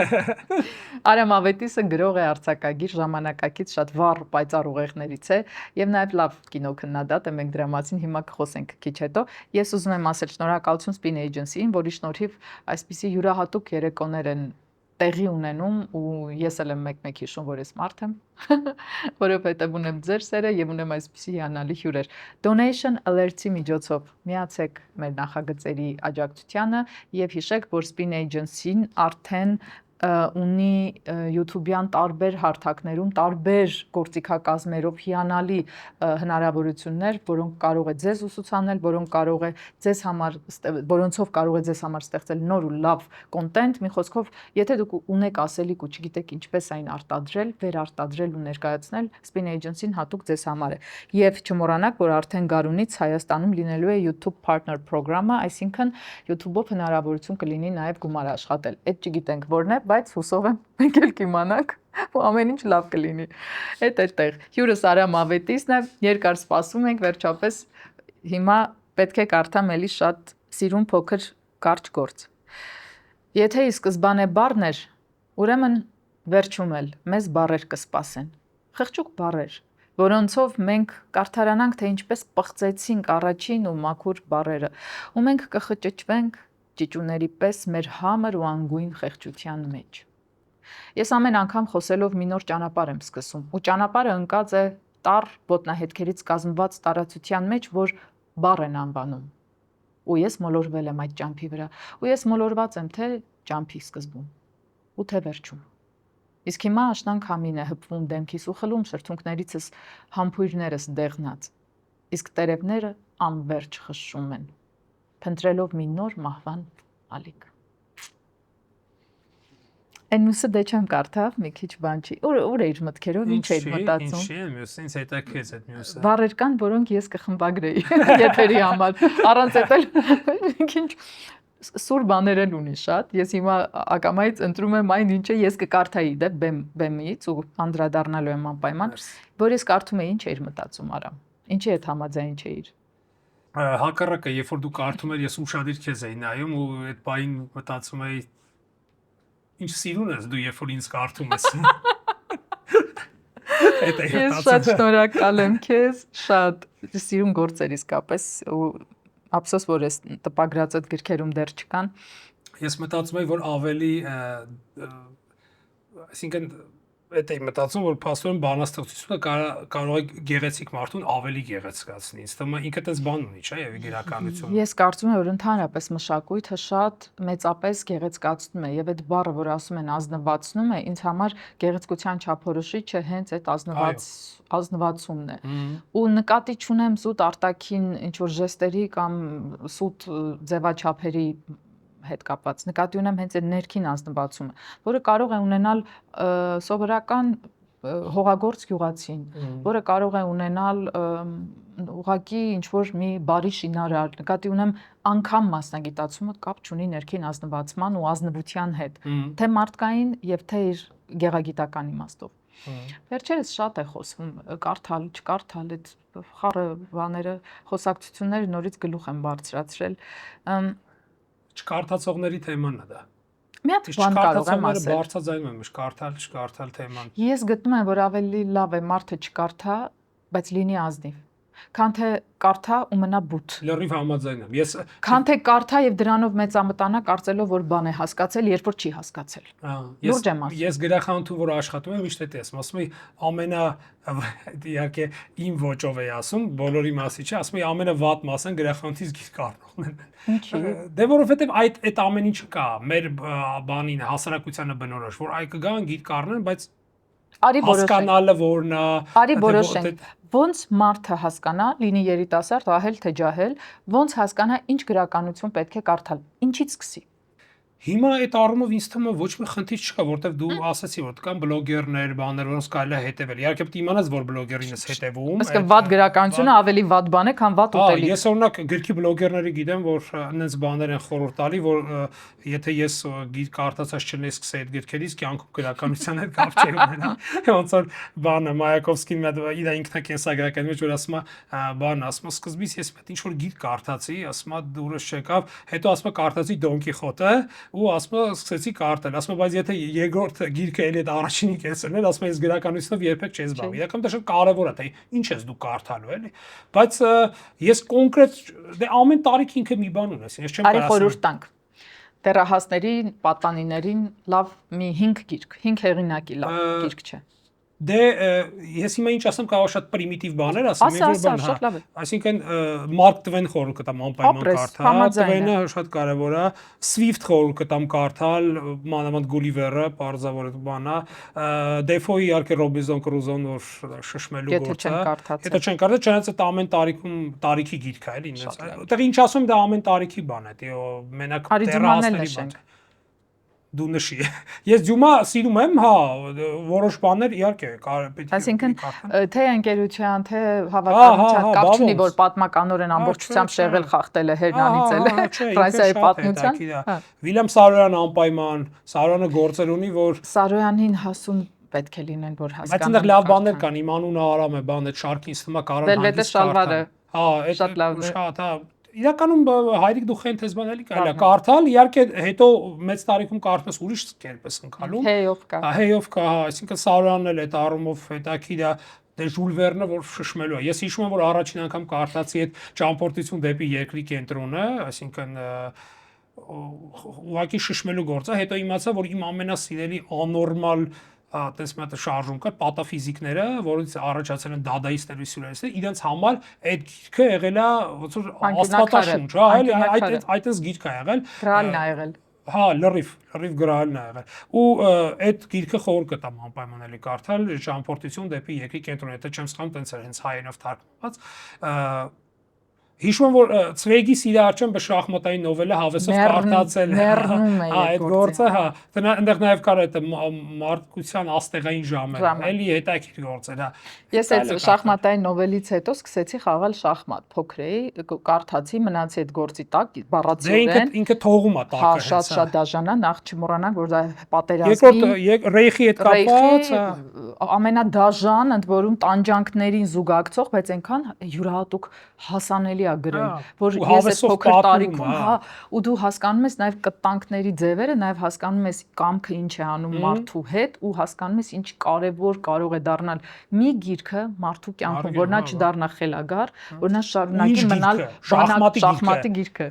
Տեքստ էլ չկա մեջը, մենակ պարտիաներ է մեջը ու ինքը քարեր չունի։ Այդ քարերը ամբողջությամբ իր երևակայության մեջ ինքը իր հետ խաղում է, այդ առումով ես ինքը ունի պատմական վեպեր, որ ես չեմ ասի, որ ինքը իմ սիրած հեղինակներից է, բայց այդ գործը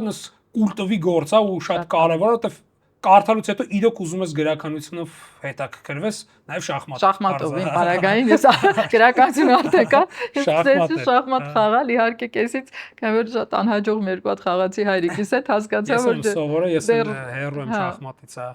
Բայց երբ պետք է շարունակել, ինչ որ բան կա, էլի, շախմատը։ Շախմատը, հա, շատ հետաքրքիր։ Այս շախմատի մեջ այդ սիրուն լռությունը կա ու դանդաղումը կա։ Մի բան, որը դանդաղումը, այդ ներհայեցողությունը կա ու խոհացությունը կա։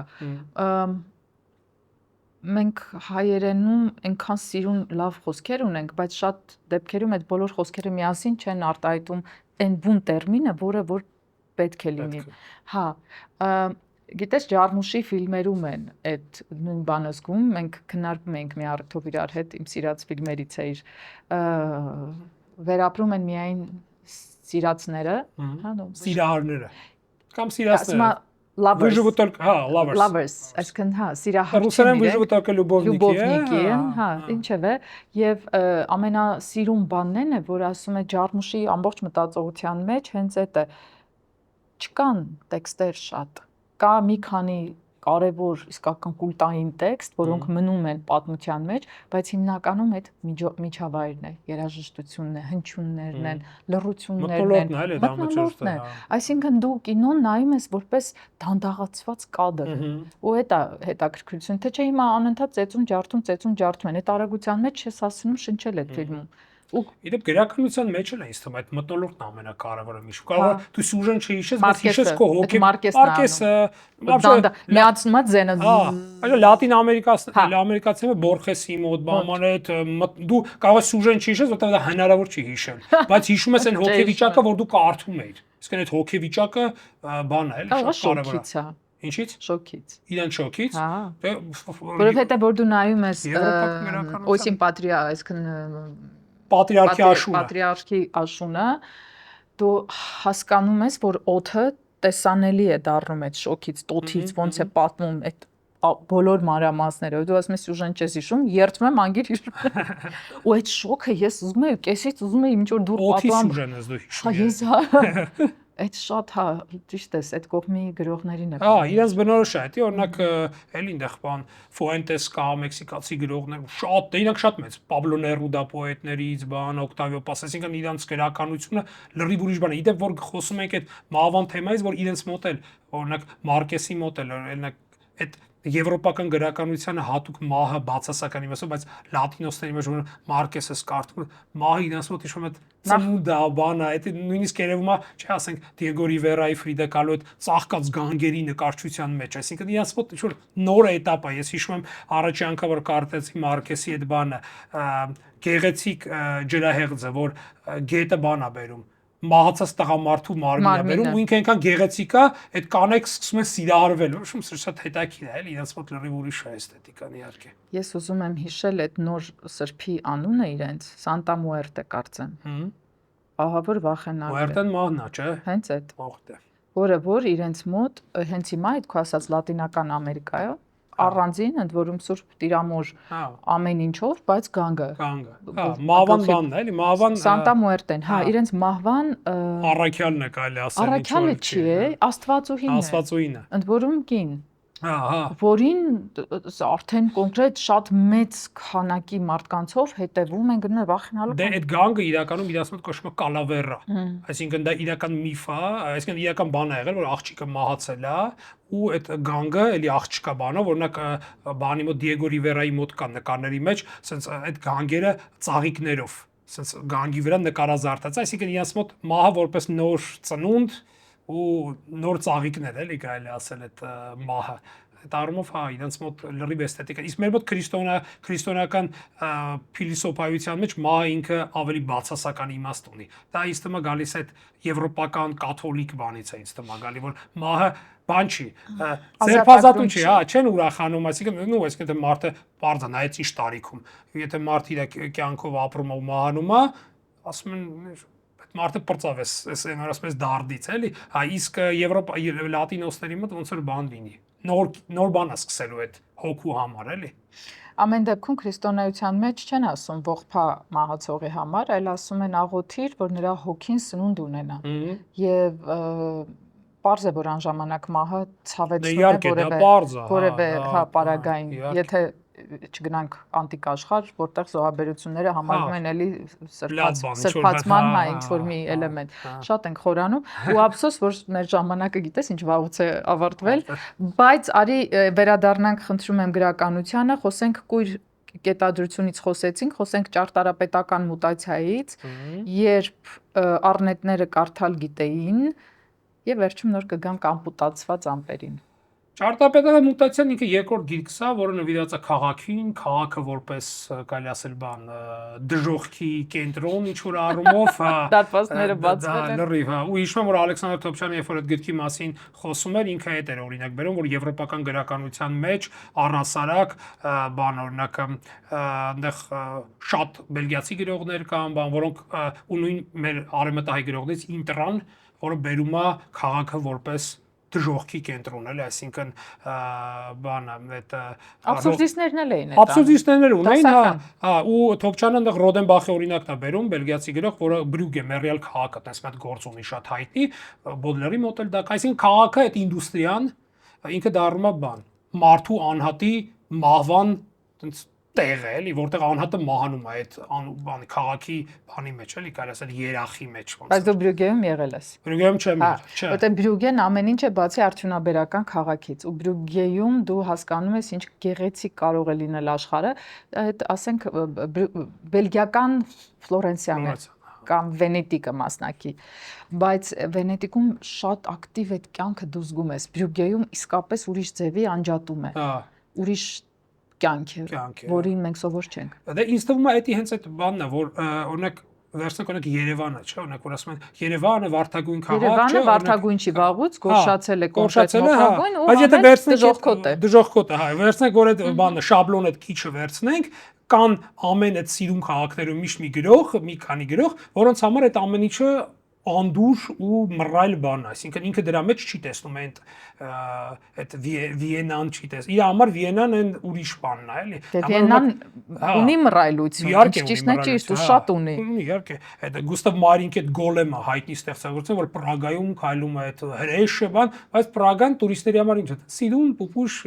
կոնֆետ քաղաք օրինակի համար։ Բանալի բառը զբոսաշրջիկների համար, հա, բայց կան որոնք ապրում են էլի տենց այդ միֆերով են ապրում, դրա համար այս դեպքում ինքը ոնց որ քաղաքը այդ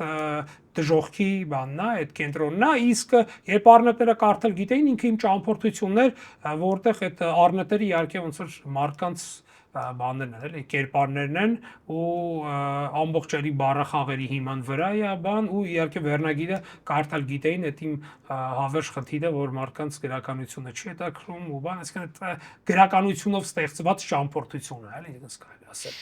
Գիտես, ամեն անգամ ես իմ ամբողջ կյանքի ընթացքում ամենաշատը ես սիրել եմ եւ դեռ պահում եմ այդ իմ սերը ճամփորդության։ Չի եղել աշխարհում միտեղ մետրո, ծովափ, ուղակի քաղաքային ինչ որ մայթ նստած մարդ։ Ես չի եղել դեպք, որ չտեսնեմ բոլոր հնարավոր ազգի ներկայացուցիչներին կարդալիս։ Եվ ամենակիչը մանավանդ ծովափերին ես տեսել եմ հայերին գրքերով։ Ես առասարակ հայերին գրքերով Հատուկ են, չէ, եղել են երիտասարդ լավ աղջիկներ էին, մի քանի անգամ ես լավ հիշում եմ ու շատ ահավոր ուրախացել եմ։ Բայց շատ կարևոր է մոտենալ տեսնել ինչ գիրք է։ Երդվում եմ արդեն այս դեպքում եկա։ Ես տեսել եմ շատ հնդիկներին, որոնք չեմ տեսել ընտանիք, հնդիկների ընտանիք, որ ծովափին պարկած, ամեն մեկը առանձին իր հաստափուր անգլերեն գրքով նստած չլինի։ Բոլորը համատարած։ Ռուսների մասին չասեմ, որ իր հեռախոսով մարդ համարյա չեմ տեսել։ Եթե կարդում է, ապա հեռախոսով է կարդում, եթե հեռախոսով է, եթե չէ, ընդ որում ոչ լուրեր ու բաներ, ինչ որ ստից բաներ, այլ գրականություն, գիրքը հեռախոսի մեջ է, կամ Kindle-ներով, ահավոր մեծ քանակի, բայց ավելի շատ տպագիր գրքերով։ Ու ուզում եմ հասկանալ այս ֆենոմենը, ինչ ես կարծում, ինչից է, գուցե որ մեր տարածությունները կարճ են շատ։ Մենք մետրո նստում ենք, արագ տեղ ենք հասնում, մեքենա նստում ենք, արագ տեղ ենք հասնում, հիմա չէ։ Չկարդալու պատճառը մետրոյի կարճելն է, էլի։ Դե հիմա դու ուզես թե ոչ, եթե քաղաքների հասկացա ինչ ասում։ Իտալիայում նաև դու նստում ես, ասենք, բան, գնաց։ Կամ 3 ժամից նոր հասնում ես գործի տեղ օրինակ։ Կամ հա, X կետ, կամ ասենք Միլանից մինչև կենտրոն, օդանավակայանից գոնե 40-50 րոպե ետել միայն մեքենայով։ Ուզում եմ ասել Ես իրականում նույն այդ սովետի ժամանակ, որ ասում են միֆը, ես իմ համար դա միֆ է, որ կարդում են մարդիկ, որտեղ հիմա երբ որ ես գնում եմ, չգիտեմ, օրինակ նույն բուկինիստը, որտեղ ունի բուկինիստական բաժին, դու տեսնում ես, որ այդ բոլոր գրքերը չբացված, այն ժամանակ մոդա էր առնշարում էին, չբացված կոպեկներով վաճառվում են այդ գրքերը։ Ես չեմ կարծում, որ մարդը շատ գրականություն սիրող մարդը շատ հանգիստ կտանի դե կոպեկներով կտա, ել չեմ ասում, որ տալիս են մակուլատուրա, ես նույնիսկ կոմիտասում միտեղ չեմ հիշում տեղքը, իդեպ լավ նորություն ճակերտներում այդ գրքերից սարքում են ամենավատ որակի զուգարանի թղթերը, իրանք մակուլատուրում մշակվում են եւ դառնում են լավ, բարակ չգիտեմ,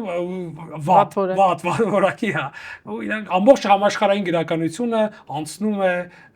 այդ ճանապարհով, խավության ճանապարհը եւ ոչ մի լավություն չի մնում անպատիժ։ Ես նույնիսկ մի քանի անգամ տեսել եմ, որ թղթի վրա ինքնքա վատ է մշակած, տառերը երևում են։ Նենց որ կարելի կարդալով այդտեղ լինել էլի, հա։ Մեր այս եթերը հեռարձակվում է նայում ենք նորից։ Այո, հեռարձակվում է ամսի 19-ին, այսօր մենք բոլորս սիրով ընդունում ենք որպես ընթերցանության օր, հա, գրքի տոնի օր։ Ինձ համար տոն է ու փաստ է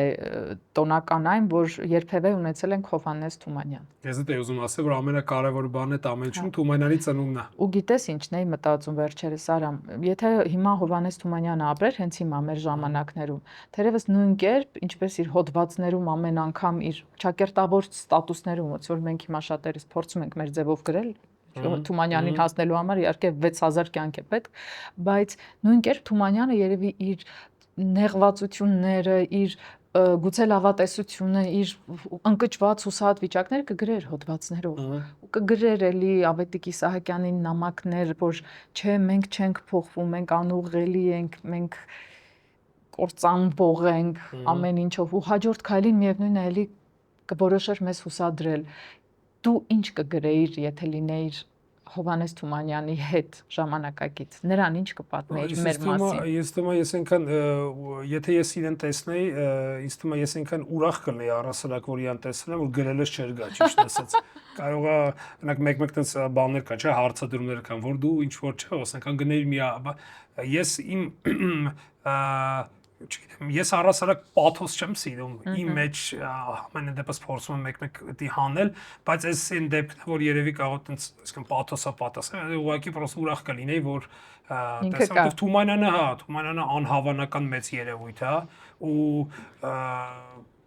ցավոք սրտի Թումանյանին մենակ ճանաչում են իր հանճարեղ հեքիաթներով, որոնք ուղղակի համաշխարհային գրականության մեջ ուղղակի հանճարեղ հեքիաթներ են Թումանյանի, վերջերս բախտ վիճակվեց Նորշտեյնի հետ հանդիպեմ, Յոժիկ Թումանյանի մուլտիպլիկատորի, որը ապրող ամենամեծ լեգենդներից է, ու ինքը Սահակյանցի հայտնի կադրի պատմությունը գիտես, չէ՞, կամերայից, որ կախմեսը Հա, ու հիշում եմ, որ ինքը, երբ որ մենք խոսում ենք մուլտիպլիկացիայից, ինքը ասաց, որ Սահակյանցին համարում է հանճարեղ մուլտիպլիկատոր, ու Սահակյանցը այդ ամբողջ մուլտերը նկարել է Թումանյանի հեքիաթների հիման վրա ու այդ, ну բոլորը չէ, բայց մեծ մասը, հա, մեծ մաս ու այդ հնարավորությունը, որ Թումանյանը տալիս է գրականությամբ հենց նույն Սահակյանցին, այդ ուղղակի ես համարում եմ, որ գրականության մեջ ամենաբարդ ժանրներից մեկն է դա հեքիաթի ժանրն է ու ես զգացել եմ, որ մեր մոտ օրինակ եթե նկատած կլինի, որ մարդուն ուզում են նույնիսկ վիրավորեն, բան ասում են, դա հեքիաթներ է պատմում, բան ու առասարակ որ Թումանյանի մասին խոսում, մարդկանց մոտ ովքեր գրականությունից մի քիչ ավելի հեռու են, մի տեսակ տենց բանով էլի, դա Թումանյանը հեքիաթներ է գրել, բան ներողություն, այդ հեքիաթները գրելու համար պետք է Թումանյանը լես առաջի հերթին, որ այդ հեքիաթները գրես ու այդ առումով, չգիտեմ, Թումանյանը ինքը ուղղակի որ ինչ որ բառել չկա, որ ես հիշում եմ Հենրիկ Հովհաննիսյանից դասավանդել, մի անգամ մեկ ասեց Հենրիկ Հովհաննիսյանը ասեց, ես գիտեք, ասեց Պուշկինի շատ եմ սիրում։ Հենրիկ Հովհաննիսյանը ասեց, ախր քեզ Պուշկինը թողել է, որ դու դա սիրես կամ չսիրես։ Հիմա նույնը Թումանյանն է, Թումանյանն այն երևույթներից է, որի մասին դու սիրել ու չսիրելով ոնց որ ոչ մի բան չասես։ Այ, բայց դու ցավալի բան ես բարձրաձայնում, որ այո, մենք հայերս բոլոր ժամանակներում խորապես չենք ճանաչում Հովհաննես Թումանյան ամենայն հայոց բանաստեղծ երևույթին։ Ինչու՞, որովհետև քո ասած այդ թերահավատությամբ կամ կամահրանքով ասելով հեքիաթները գրումը դեռ մի կողմ, մենք մոռանում ենք, որ 10 տարի, եթե ես ճիշտ եմ հիշում, նա մշակում էր Անուշի նախերգանքը։ Եվ ամբողջությամբ ընդհանրապես նախերգանքը չէ միայն ամբողջական սկիզբը ու ամեն տառը ու բառը նրա մի մաթեմատիկական հանճար է, մաթեմատիկական ճշգրտությամբ ձևավորած։ Դա մեր ասած ներդաշնակությունը, տեքստի ներդաշնակությունը, մտքի, հնչյունի, կարողության, քո ազգային պատկանելիության, շունն ու կատվից մինչև հիմար կկուն չարի վերջը, որը այսօր ամեն օր ես ուզում եմ դնեմ չարի վերջը ու հա կարդամ ու հասկանամ ոնց էր Թումանյանը գրել նրա մասին, ինչի մեջ մենք հիմա ենք։ Եվ ինչպես էր այդ հիմար կկուն որոշում, որ ձագին տար աղվեսին։ Դե չեմ կարողանում ընկալել։ Մենք ոնց ենք որոշում, որ ձագին տանք աղվեսին։ Ու անընդհատ այդ միտքը ոնց Թումանյանը եղել է ամենալուրջ էզոտերիկներից, ոչ թե պարզապես գրող։ Նա ունեցել է բաց շերտերով, որոնք տեսել է մարդը։ Իրականում մի բան ասեմ, այդ այն որ ասում է շատ իմացող շրջաններում գիտեն, որ Թումանյանը շատ ոգեշնչված եղավ Ռումիի պոեզիայով։ Ռումին հենց Ռումին համարվում է էզոտերիկ, էզոտերիկ ավելի սուֆիստական փիլիսոփայության հայրը ու Թումանյանի մենակ քարյակները երբ որ կարդում ես այդ սուֆիզմը դա միանգամից զգացվում է, որը նաև զգացվում է, որը նաև զգացվում է մեր էլի կես հույն, կես հայ ուսուցիչներից Գուրջիևի գրականության վրա սուֆիստական ամբողջ բաները, իդեպ նաև բանը Իսահակյանի պոեզիայի վրա էլ կա այդ ազդեցությունը պարսկական սուֆիների, էլի, հա։ Շատ սիրուն կա Իսահակյանինը ու նաև կա այդ արևելքի քաղցրությունը։ Դե հա։ Զանգը կա այդ Աբուլալա Մահարի։ Այդ էսթետիկան, այդ ամեն ինչը, էլի, հա։ Դե համար քարավանի հոսքը կա։ Դե համար այդ առումով անպայման ինքը այդ ազդեցությունը իր վրա ունեցել է ու ես էլ եմ իրեն համարում Թումանյանի ես համարում եմ պայծառատես գրողներից էլի ոնց որ օրինակի համար Ուիլյամ Բլեյքն էր, Արտուր Ռեմբոն էր, իմ համար Թումանյանը այտենց պայծառատես երևույթ է, էլի, այսինքն մի մարդ, որը դուրս է առհասարակ, ոնց որ Ռեմբոն ասում է, դու ինձ պոետ հայոյեցի, իր համար պոետ լինելը հայոյանք էր։ Ու ինքը ասում էր, ես իմ մարմինի վրա փորձեր եմ դնում, որպեսզի պոետից դառնամ պայծառատես։ Հայ Թումանյանը ինքը պոետ չի, ինքը պայծառատեսությանը հասած գրող է, եթե կարելի է այդպես ասել, էլի, դրա համար այդ առումով լրիվ համաձայն եմ, որ Արամ ջան, որ պահին եւ ինչ տեղի ունեցավ քո կյանքում, որ դու հանդիպեցիր Ավետի հետ։ Եվ ինչպես սկսվեց ձեր ընկերությունը։ Ուղղակի որ ասացիր պոետ, պայծառատես, ինձ մոտ էս ասոցիատիվ շարքը եկավ Ավոյին Ավետին։ Ես սկզբից ծանոթացա Շուշանի հետ Պետրոսյան ու գրքերս նվիրեցի բան ու դենց ընկերացանք, Շուշանը մի քանի պոст դրեց իմ մասին, շատ բարձր իմ մասին կարծիքով, իդեպ Շուշանին ամենաշատը հենց դրա համար եմ շնորհակալ, որ ինձ ծանոթացրեց Նուրի, Ավետի ու մեր մնացած ընկերների հետ, ու առաջի հերթին իհարկե Ավոյի ու Նուրի։ Ու այդ առումով ու հետո այտենց ծանոթացանք ու ինքը իմ մասին ինչ-որ պոստեր էր դնում ու Ավետը զանգում է իրան, ասում է Հետո այդ տղեն ասում ես հանճար, բացես բաներ դերես։ Տարածքում Ես եմ, ես ում անուն ես տալի բան ու Շուշանը տենց իմ մասին պատմում է ու մի օր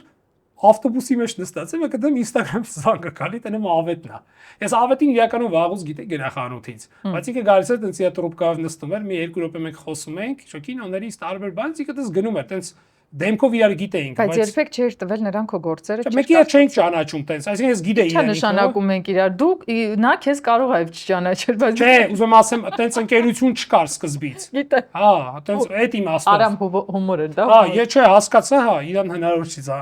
չճանաչել, հա, այդ առումով համաձայն եմ, բայց տենց ընկերներ չէինք։ Ու համենայն դեպս բանը, այդ ու տենց ինքը զանգեց ու հրավիրեց իր հաղորդմանը տաղանդերի տաղավար, տենց գնացի։ Դուք սկսել եք տաղանդների տաղավարից։ Ու բայց ես իրեն միջև, հա, բայց ես միջև ասացի իրեն Ավետ, ասացի ես բոլոր արդեն հաղորդումներին եղել եմ ու նես չի որ ասում առաջի անգամ եղին քիչ ասած եթե դու իմ հաղորդմանը չես եղել ուրեմն հայտնի չես ասիլ է ու դից հետո 4 անգամ եղա համարը իրար հետևից Ավետի հաղորդմանը ու տենց ընկերացանք ոնց որ ինքն է ասում շատ տարբեր էսթետիկաներով ամեն ինչով բայց մի ընդհանուր բան կա որ երկուսից միավորում է ինձ թվում է այն իր գրքի առաջի գլուխ այդ անհանգիստը ինձ թվում է այդ անհանգստությունը երկուսից դեպքում բան է, ինչ որ միավորող բան է այդ ներքին անհանգստությունը։ Սա բոլոր ստեղծագործողներն են ներքին այդ անհանգստությունը པարզ է, դա չունենան ոնց որ դու ասացի չեն ստեղծագործի։ Բայց իմ ու իր դեպքում տենց չգիտեմ, կարող է ցինիզմը, կարող է տենց ինչ որ, չգիտեմ, ինչ որ բաներ կա որ մեզ տենց ընկերացրեց, էլի։ Ավետը առանձնահատուկ հոգատարություն ունի քո նկատմամբ ու շատ ուշադրությամբ է վերաբերվում ու ամեն անգամ ուզում է որ ամեն ինչ լինի ճիշտ, լավ, գեղեցիկ կերպով ինչպես է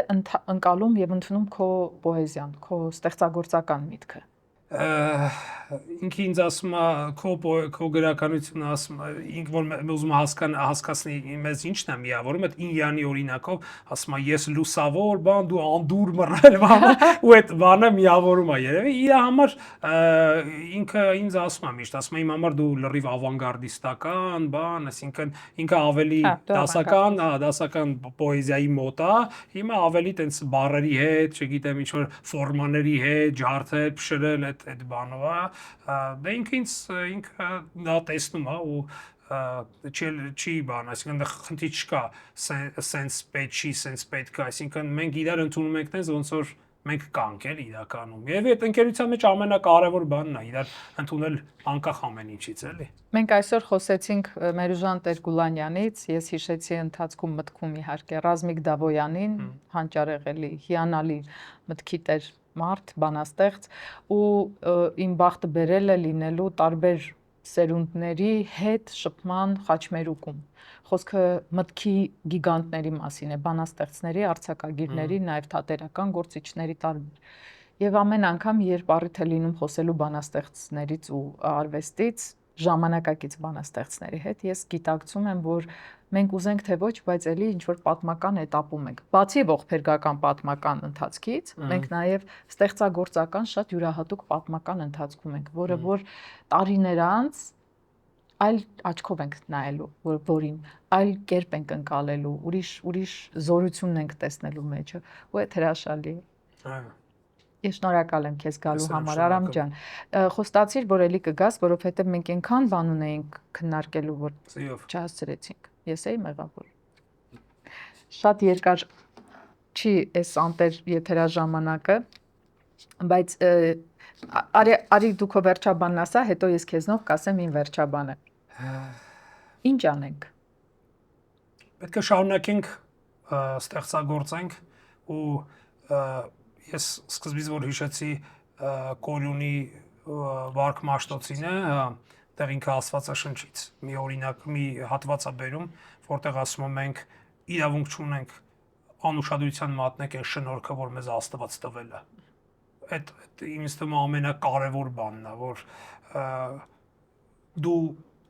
ինչ որ առումով շնորհակալ լինես նրա համար, ինչ դու ունես։ Կապ չունի դա քեզ դեպի անկում ատանում, կամ դրա մեջ էլ կա ռոմանտիկա, այսինքն ինչքան էլ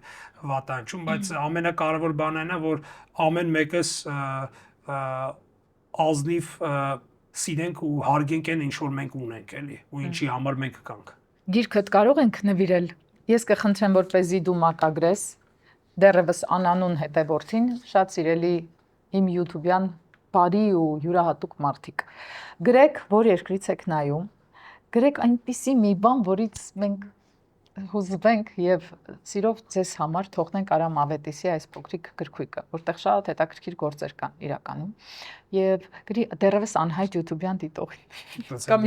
ինչպես հարմար ես գտնում։ Իսկ ես ուզում եմ շնորհակալություն ասել Spin Agency մեր հիանալի մասնագետներին, որոնք ամեն հարցում մեր կողքին են, եւ ուզում եմ ավարտել Արամ Ավետիսի բանաստեղծությամբ, եթե դեմ չես։ Սիրով։ Սիրելի մեր բանաստեղծ։ Երկուսը կա։ Մանավանդ որ իմ բանաստեղծությունները քեզ շատ են սազում։ Հա։ Հա։ Դες իմ փառասիրությունն է շոյ։ Ես հուսով եմ, որ կարողանում եմ ճիշտ ներկայացնել, Արամ ջան, իսկապես հուսով եմ։ Ու այս հին աշխարհի կնճռոտ ատամների կրճտոցի մեջ ես քեզ եմ փնտրում, իմ կին, ու այն թռչնակին, որ սիրահարված լեզվի ստվերում է քնում։ Այս Արամի կանչն էր։ Կին։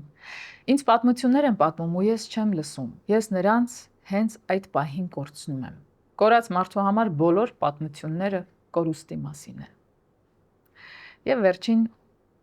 իմ ուզած գործը։ Ոտքիս վրա չորացած վերքը պոկելով ես ազատություն եմ տալիս իմ Արիանը։ Ոչ մի վերք երբեք չի կարող բանտարկել իմ ցավը։ Չորացած վերքը գցում եմ գետնին ու զգում եմ մթության մեջ ինչ որ շարժ անկողնուստակ։ Ու հանկարծ մի մարդ է դիմացս ծլում վերքիս նմանության։ Աստված ինձ ստեղծեց իմ վերքի պատկերով, պլոկված պատկեր։ Ու այդ վերք մարդը խոսեց ինձ հետ հոսող արյան ձայնով, ու գիտեք ինչ, բառերը երբեք այդքան մաքուր չէին եղել։ Ամեն մարդ անբուժելի վերք է։ Ես պիտի անհապաղ քնեմ, որպեսզի մոռանամ վերքերս, հակառակ դեպքում վերքիս երազը կդառնա։ Արամ Ավետիս, կհանդիպենք։ Շատ սիրուն գործեր։ Մերսի։